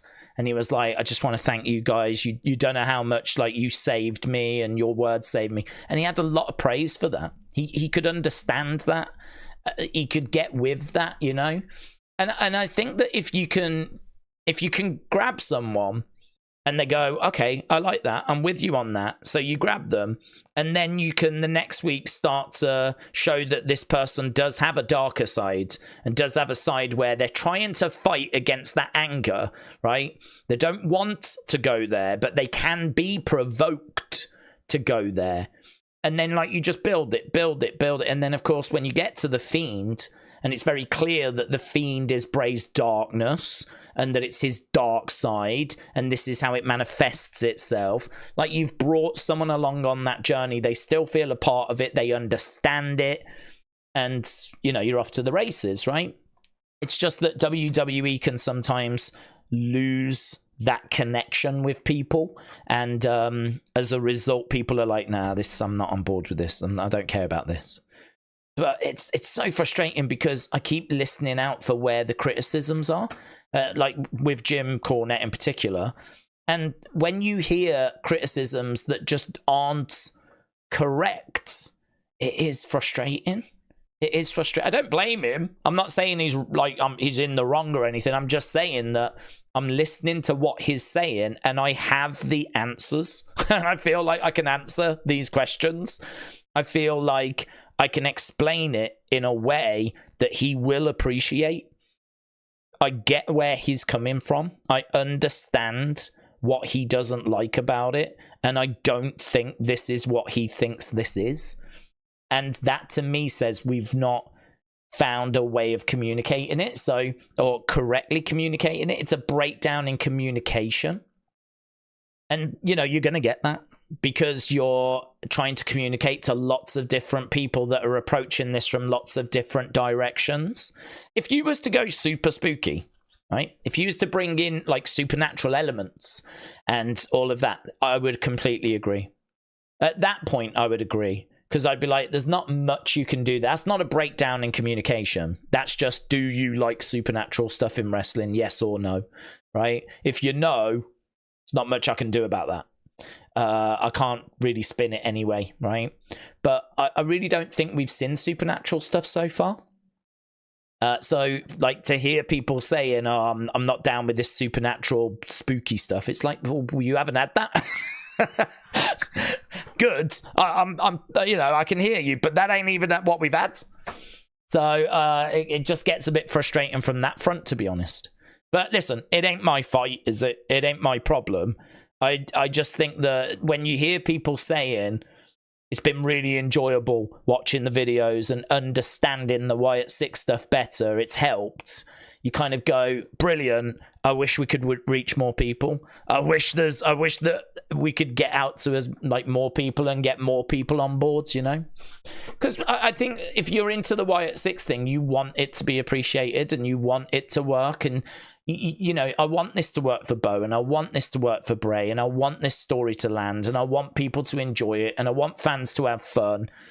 And you want people to have fun. I want people to have fun. I don't want people to watch it and be like, oh, God, this. I don't want that. That's not good for this era. That's not good for people tuning into WWE. You know, all of a sudden you might run the risk of this being a barrier for people. People going, oh, I'm not watching Raw. I don't want to watch that stupid Wyatt Six stuff. You know, and again, you don't want that, do you? So it's one of those. We'll see where it goes. This was always going to be the battle because you're doing something that's so drastically different. It'd be very easy to just bring a group in and just have them go after people and just treat them like another group. But we haven't done that. There's a whole backstory here. Very rich narrative that builds on Bray's work. And obviously, you know, I mean, you've got these big masks and these characters and their puppets that have been brought to life. I mean, we're dealing with some big themes and we're dealing with some stuff that's quite heavy. I mean, I did a flipping video, which it's one of the hardest videos I've ever done. I really mean it. I did a video and it was very simple. What do you think the phrase is, there you are, and I am nobody, I am all of us mean? What do you think they mean? How have you interpreted those? Very simple questions. Easy question to ask. But oh my God, the answers were not easy to kind of get your head around. I mean, I was reading what the responses were, and I said in that video, this is going to be hard because I can't read these answers and just move on to the next one. I have to understand them because until I understand them, I can't really communicate them. So I was reading them, trying to grasp where people were coming from. And I think we do kind of come, even if it's from slightly different angles. It's amazing how slightly different everyone approaches this. You know, there's people saying that the stuff on the tape is inside the mind. You know, there's people saying that it's based in reality. There's people saying that this group are heels and that they've killed a load of people backstage. There's people saying they killed people backstage. There's people saying they just injured them backstage. There's people saying they're killers and they kidnap people. There's people saying that they didn't do either of those things and they just sent messages, right? Warnings. So there's all these like little differences which, you know, add up and can result in a lot of us approaching this from different directions. So it's not easy. I completely agree it's not easy. You can just do the best that you can do, really. But like that's why I think that's where we do dig into the videos, we do have these conversations. I can definitely understand that helping. And I just hope that more people enjoy it and get something from it because, you know, I want it to be appreciated. Albert said, I think that there you are is referring to Taylor and Bo reaching the healing of the grief that he's dealt with. James said, although I will say, apart from the learning tree shiz, I enjoyed Dynamite this week. It didn't put me to sleep, and that's a bonus. Have the ratings come in for Dynamite this week? I'm not really too bothered, but I'm always interested to see how it does. I know that NXT had a bad week this week, so I don't know. Oh, it's probably delayed, wasn't it, because of it being the 4th of July? Yeah, normally I get sent, or normally I quite easily see the ratings, but I didn't see any ratings this week, so I don't know what they were, but I just remembered it was 4th of July, wasn't it?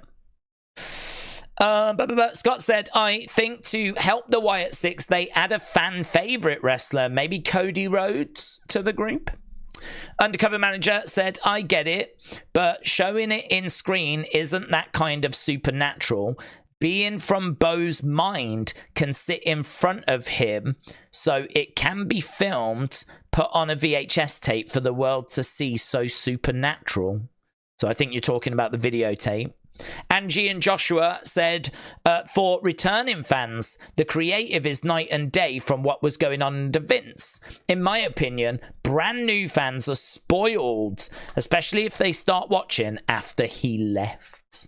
Paulie, shout out to you. Hope you're well. Calvin said, have you read the article on Daily DDT about Austin Theory? No. They talk about how he's not a future star and how he's not going to make it as a babyface. Oh, well, they seem fun. Well, they seem like fun at parties, don't they? All right, yeah, that sounds like an article that I'm going to race to read.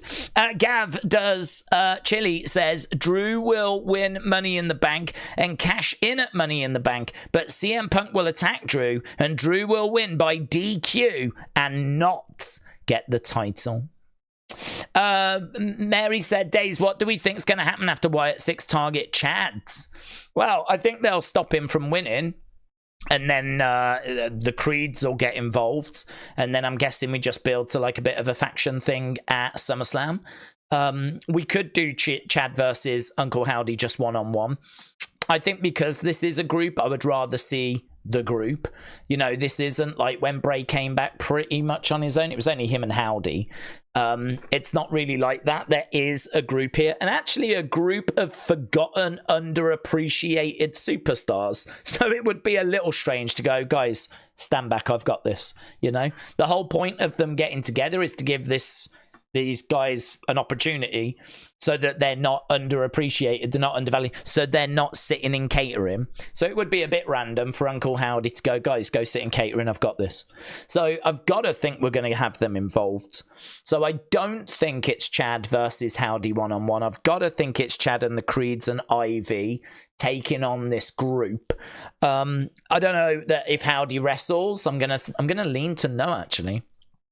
I think Chad and the Creeds and Ivy taking on 3 of the well, I mean, it would be Huskus, Mercy, and Rowan, wouldn't it? Rambling Rabbit. It'd be those 3 guys and Nikki, and maybe Howdy on the outside, taking on Chad's Brutus, Julius, and Ivy Nile.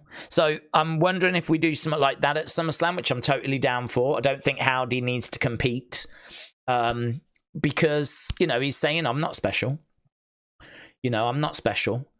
So we are kind of presenting this group maybe as a bit more of an even keel rather than Howdy being like the outright leader. So for him to take that back seat, I think would be fine, and to let the others kind of have their moment. So I feel like we could be going that way. I did lay out a bit of a way that we could get to Judgment Day versus Wyatt Six. We did kind of map that out, and I think that's possible. I don't know that it goes that way. I mean, everything's pointing to Chad in it. I mean, even on the flipping kickoff show, they just spoke about Chad. So everything seems to be pointing in the Chad direction. So I'm going to lean towards that and it being Chad and the Creeds. But yeah, I'm obviously looking forward to seeing which direction we go. But let's go down. Twice I've come in and Days is talking about the Wyatt Six. Try again later, says Maggie. Good grief, he's obsessed. There are other wrestlers, says Maggie. Yeah, that is true. We have had conversations about other people, but yeah, I'm not going to apologize for talking about the Wyatt Six. I think that they're one of the hottest things that's going at the moment. So I'll just go wherever the people want to go, and I can understand the people wanting to have Wyatt Six conversations. I think it's going to be a bit sad, isn't it, if we have to start apologizing for talking about wrestling. That's not a road I want to be going down. I could understand if we were talking about football, or if we were talking about like something else, but it's all wrestling. But I'll go wherever you want to go. It's easily resolved. Put in a question about something else. Zoom Station said, one time when I was a kid, my dad brought the other kids with us that hated wrestling. I almost DDT'd that kid.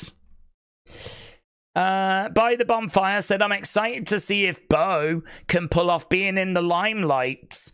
I remember him first transitioning to the main roster and having a good run.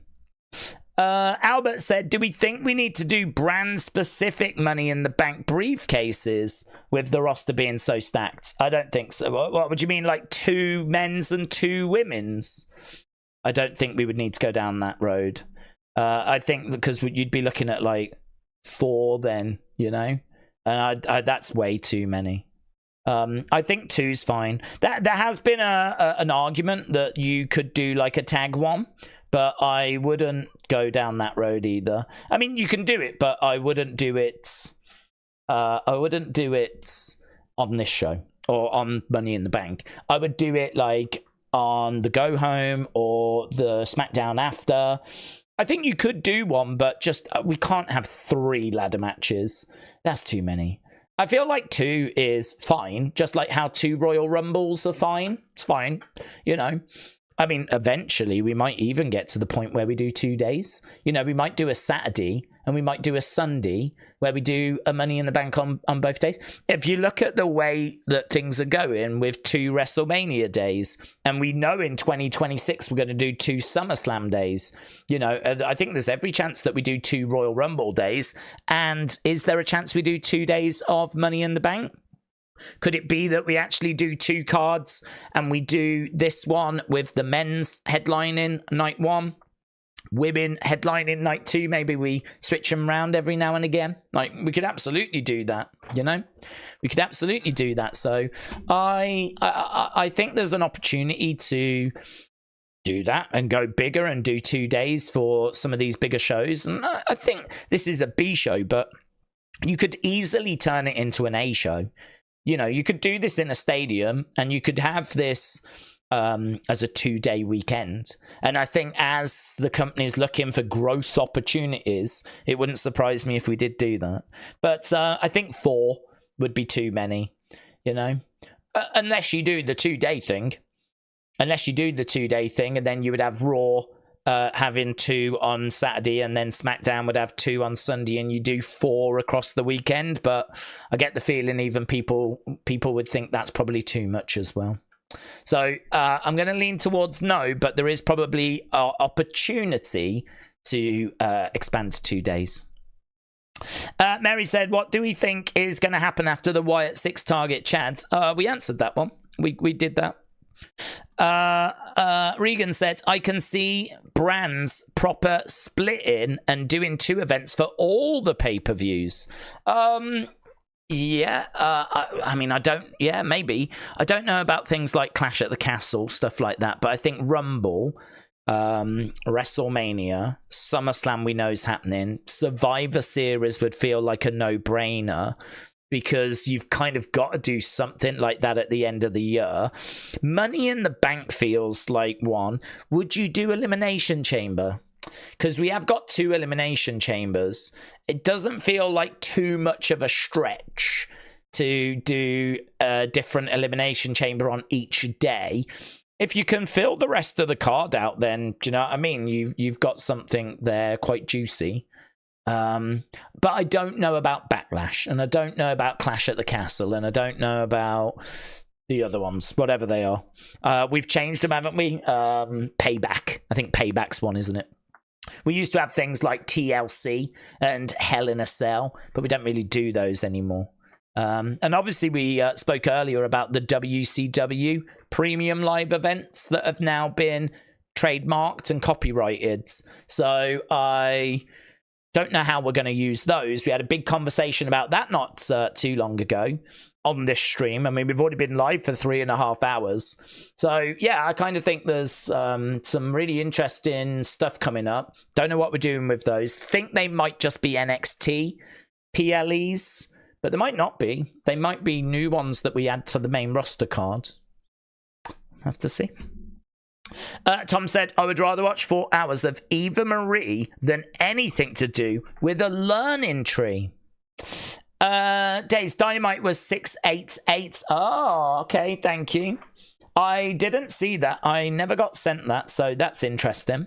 Appreciate it. Let's go down.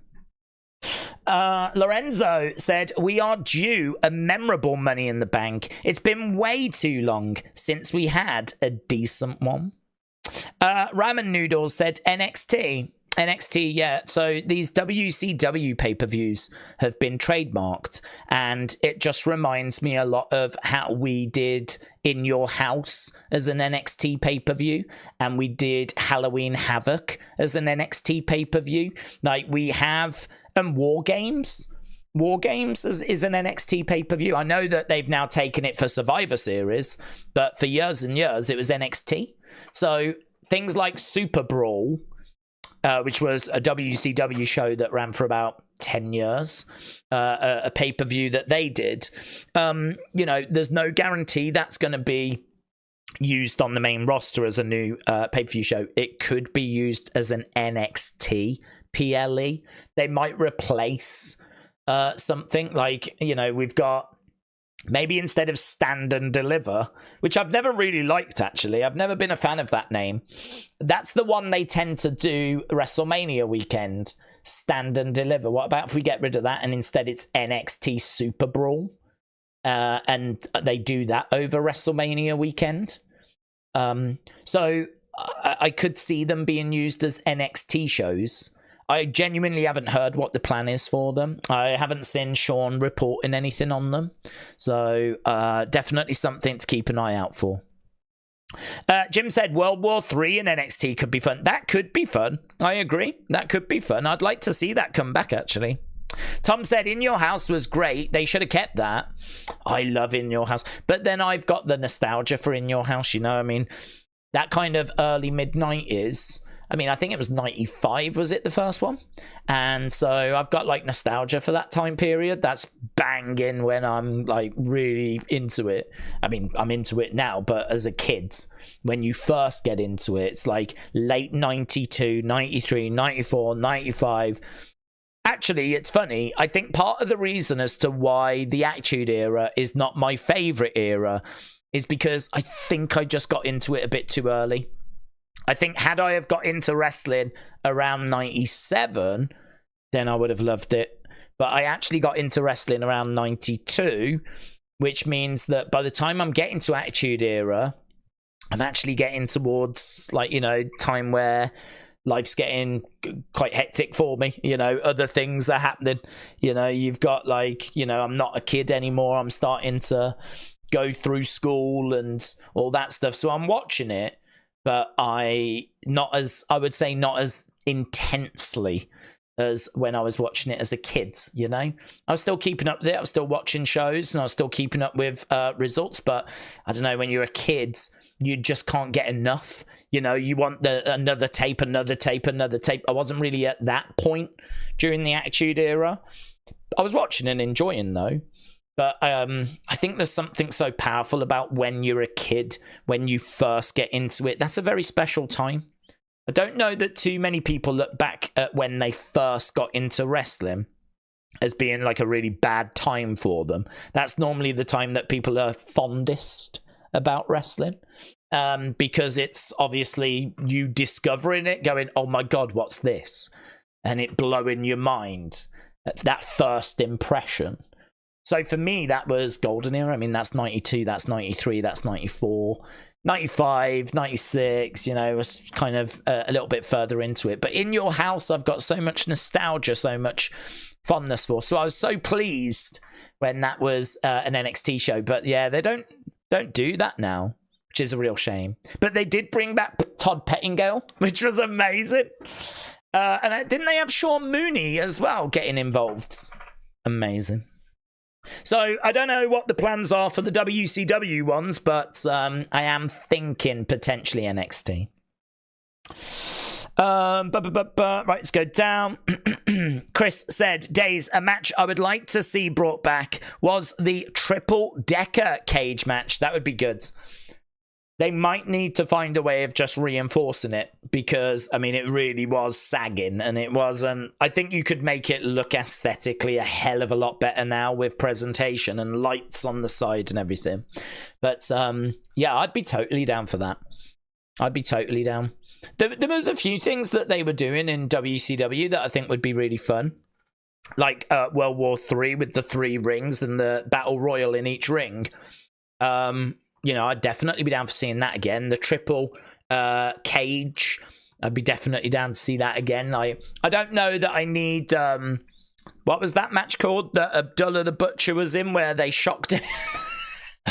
The electric... I don't need that. I don't need that. And I don't need, like, the Dungeon of Doom or anything. In fact, the vast majority of what WCW did, I don't need. But there are definitely some good things that we can take from it. Leaping Lucha Larry said that was terrible. Doink a good heel, said Ramen Noodle. Doink was a great heel. Doink was a great heel. Absolutely loved Doink. So yeah, Doink was very much a great heel. He did get a little bit confused though, in the sense of the crowd loved him because he was different. People didn't hate Doink. Well, I don't know how the hardcore fans felt, but the kids loved him. And I like the reactions were always pretty fun for Doink. Doink being that kind of clown that did tricks on the other wrestlers and then laughed about it. That was really well received. So him as a heel, I think, was quite good. I don't think the WrestleMania 9 2 Doinks thing was received very well. That wasn't received very well. Like, you know, there was the odd misstep, but I think the crowd just really liked him, and so they went with it and turned him face and gave him Dink. Do you know, my brother doesn't know anything about wrestling, really. Not interested, never went through a phase of really watching it. But if I say to him, like, name a wrestler, name any wrestler, the first name I reckon he'll mention is Dink. He flipping loved them two. I don't know what it was about them two, but it caught his attention. It worked. He loved Doink and Dink. And obviously, you know, we did some pretty crazy stuff with them. We did a whole Survivor series, didn't we? What was it? Dink and Wink and Blink and... So it was pretty crazy. But yeah, he was a brilliant heel. He was a brilliant heel. If Matt Bourne hadn't had the personal demons that he had, if he had been able to keep his stuff together, you know, yeah, this is the disappointing thing. You find out years later that a lot of your favorite wrestlers had real issues and demons and were not easy to work with. You know, I always wondered why the Warrior never did more. I always wondered why the Warrior, when I was a kid, like, why can't he be champ again? Like, he was champ before, why can't he be world champ again? And then you find out, like, he was not a nice person in real life. And he was hard to work with. And, you know, he ended up getting fired. And he demanded money. Otherwise, he wasn't going to do a show. And so Vince had to pay him. And, you know what I mean? And then fired him immediately after. And he brought him back, brought him back. And, like, the Warrior obviously made some horrible comments away from wrestling. And you sort of look at it and go, oh, right, yeah, that's why. That's why. That's why we didn't do more with him. And then you look at the Bulldog, who I always felt should have been a world champ. So desperate for him to be a world champ. And honestly, you look at, like, his demons and the fact that he was just, how could you trust him? If you was Vince, how could you trust the British Bulldog with the demons that he had, with the substance abuse and, like, you know, the stuff, the issues that he had? How could you put a belt on him and expect him to go out there and put on a banging match? You couldn't, could you? So you go, right, I get it. I get why we never did it. And I think Doink is someone else that also was difficult to work with, had demons, and I think ended up getting released, didn't he? The Doink character was actually played by a few different people over its lifespan, but Matt Bourne was the best. He was the OG, and he was the one that really got that sinister side of the Doink character. He really understood how to communicate that, and he was the best at it. So when he ended up getting fired, like, that was obviously a big change for the character, and I don't think anyone could really play it as good. I mean, no great surprise. Imagine trying to get someone else to play The Undertaker. Can't really imagine it, can you? So it just doesn't feel like it would work as well, and it wouldn't work as well, and that was unfortunately the same for Doink. Explicit Truth said, that's how I felt about Jeff Hardy. He was my hero. I always wondered why he wouldn't be champ again. Then I grew up and realized how bad his issues were. That's a really good comparison.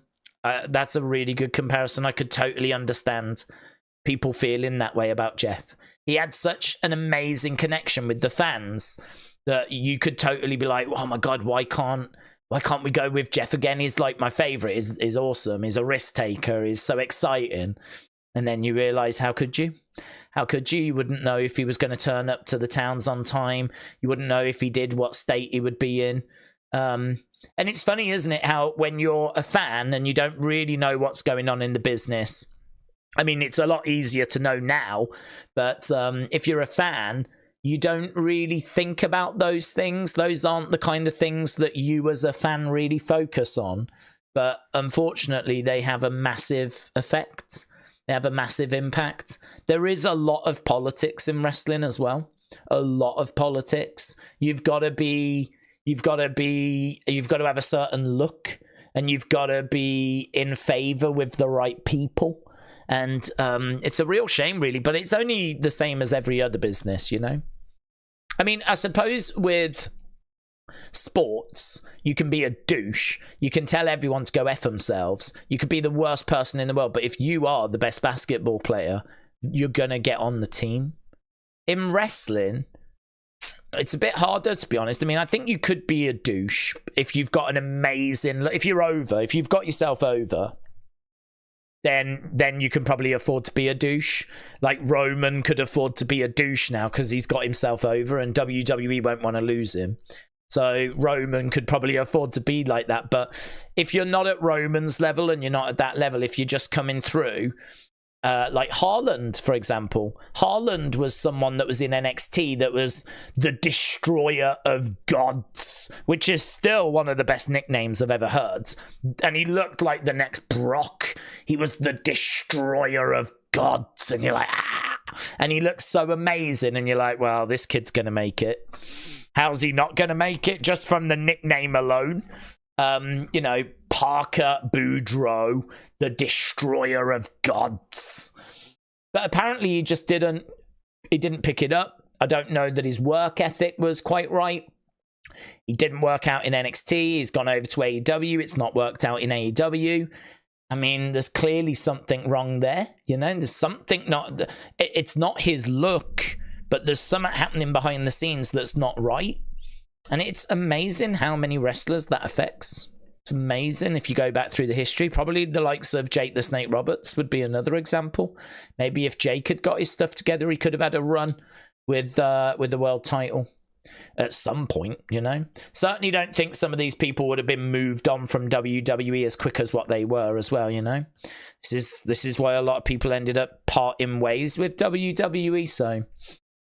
Yeah, lots go on behind the scenes, and back in the day, we didn't really know what was happening, but we do now.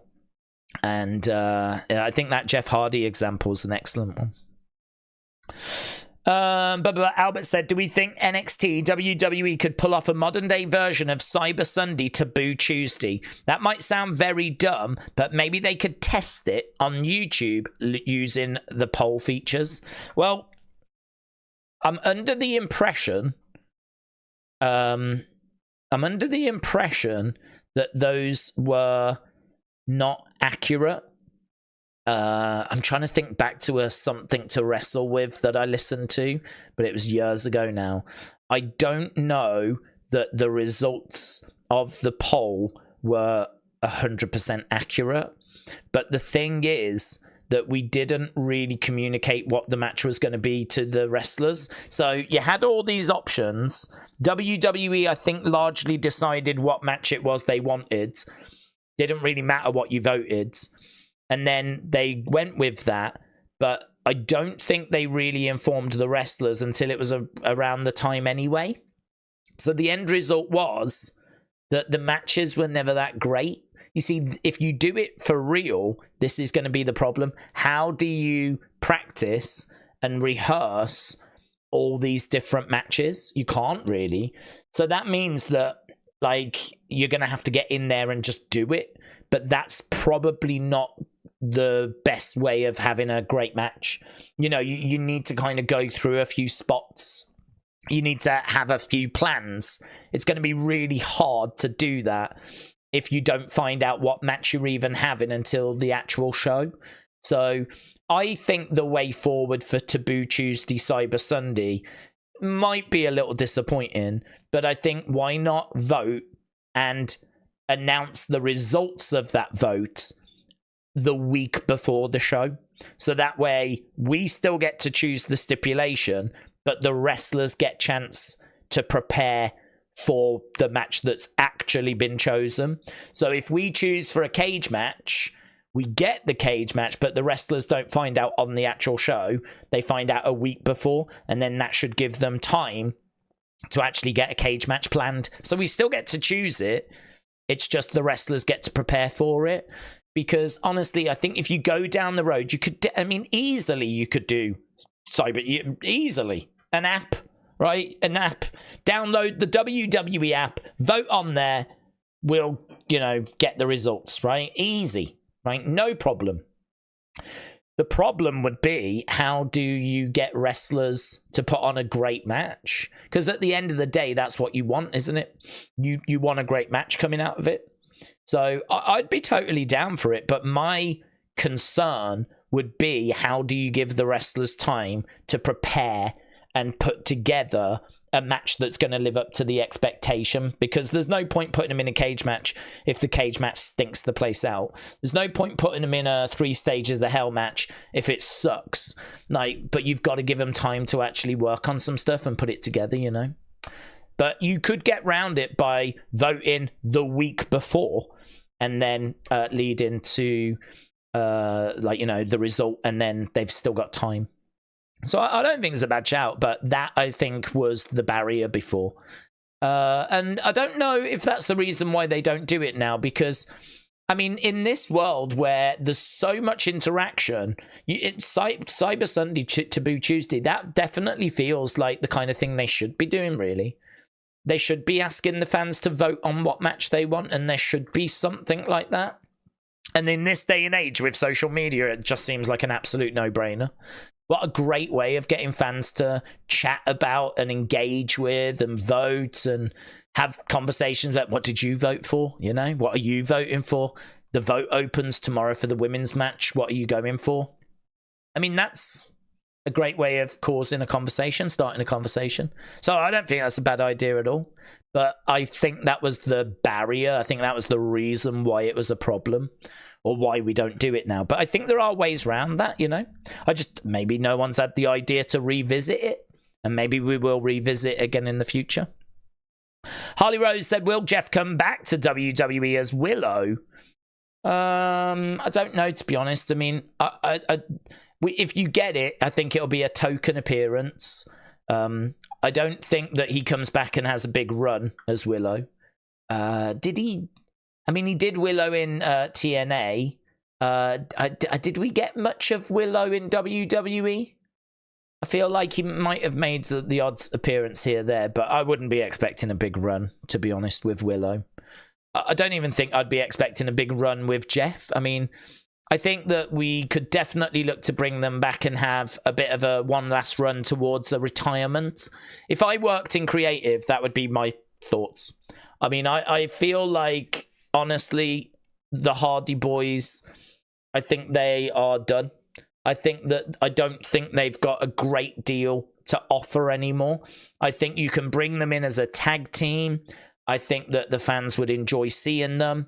I think they're legends. I think you could put them into a story with another tag team. But things like Jeff going off and having a big singles run, or Matt Hardy having a big singles run, or dare I say even the Hardys having a big tag team run. Maybe there's one tag team run left.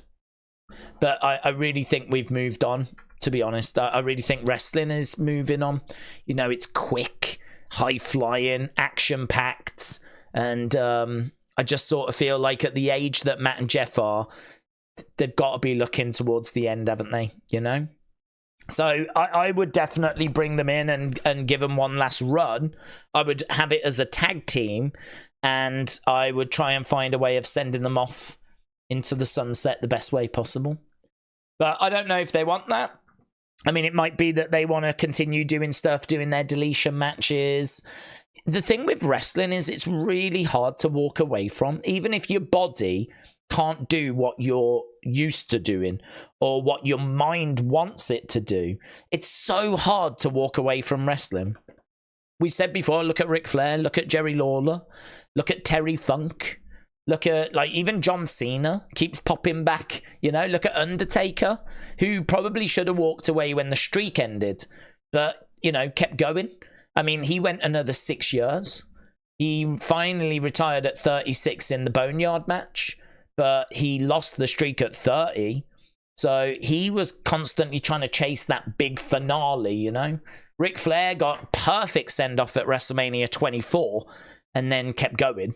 Like, it's so hard. And we was watching the WrestleMania Behind the Curtain yesterday. Was it yesterday? Or Wednesday?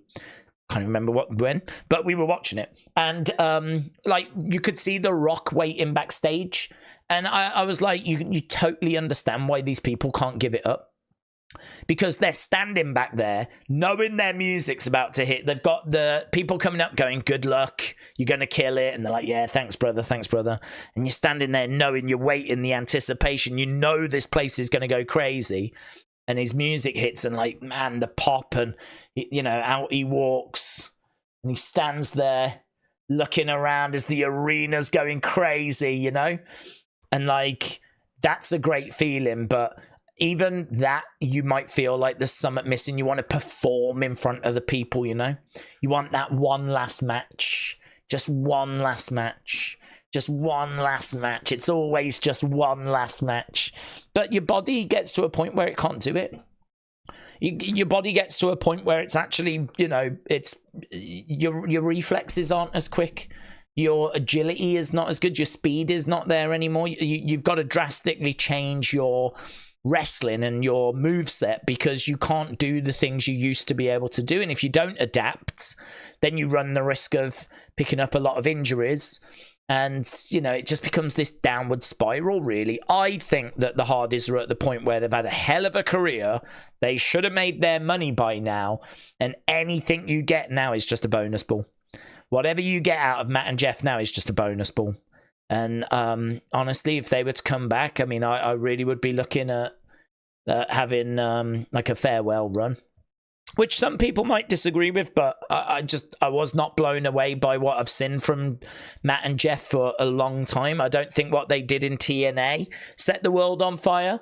In AEW set the world on fire. I don't know what they're doing in TNA, but AEW was not it.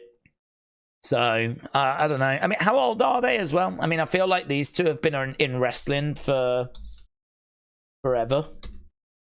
I mean, Jeff's 46. Jeff's 46, and I don't think he's a picture of health. Matt's 49. Matt's nearly 50.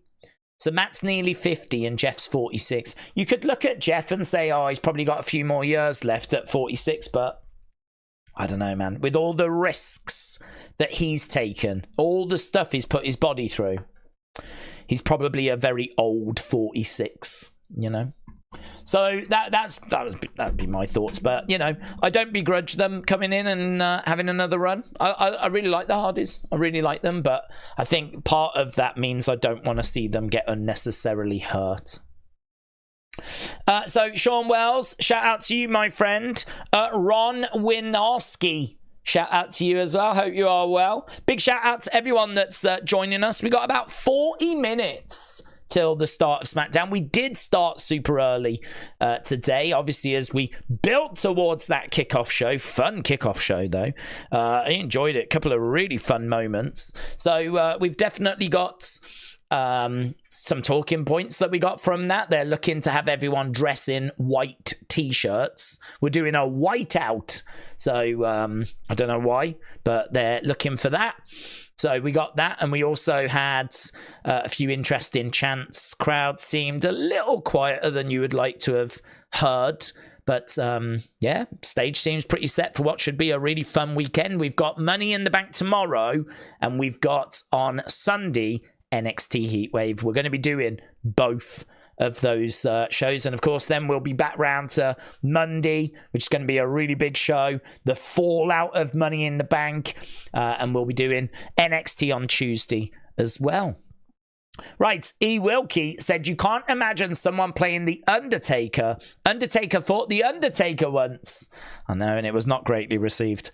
Undertaker. I mean, that Undertaker that faced, or Underfaker that faced Undertaker, he was really only there for that match. I mean, that was all he ever did, and it was not well received, and he didn't look as great. So I think it sort of proves the point, really, that if someone else was to play The Undertaker, I just don't think it would be as good. I really think he got the character. He nailed the character. The mannerisms, protecting the character as well. You know, the kayfabe.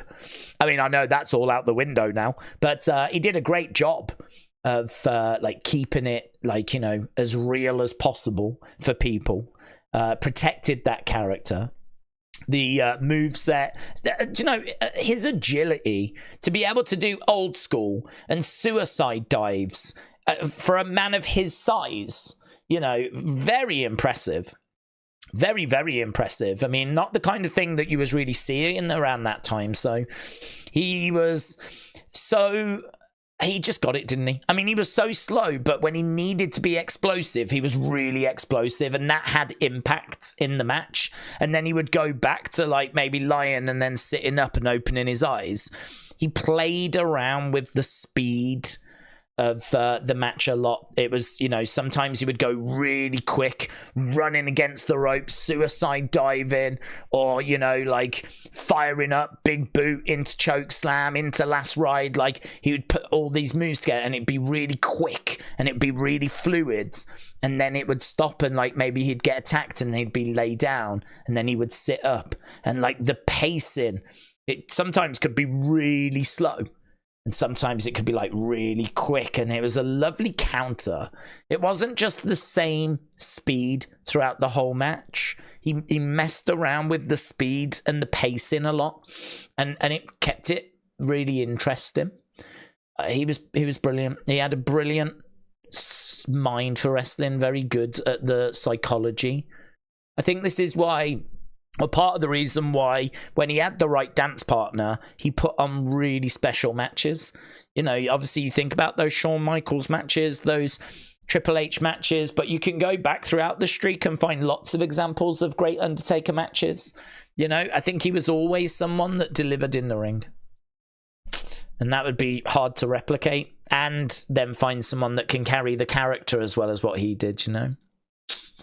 Perfect. He was born for it. He was born for it.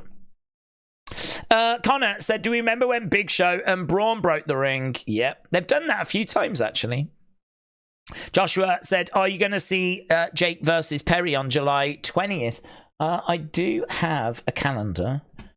Well, I'll have a look. July 20th, I do have Jake Paul against Mike Perry, yes.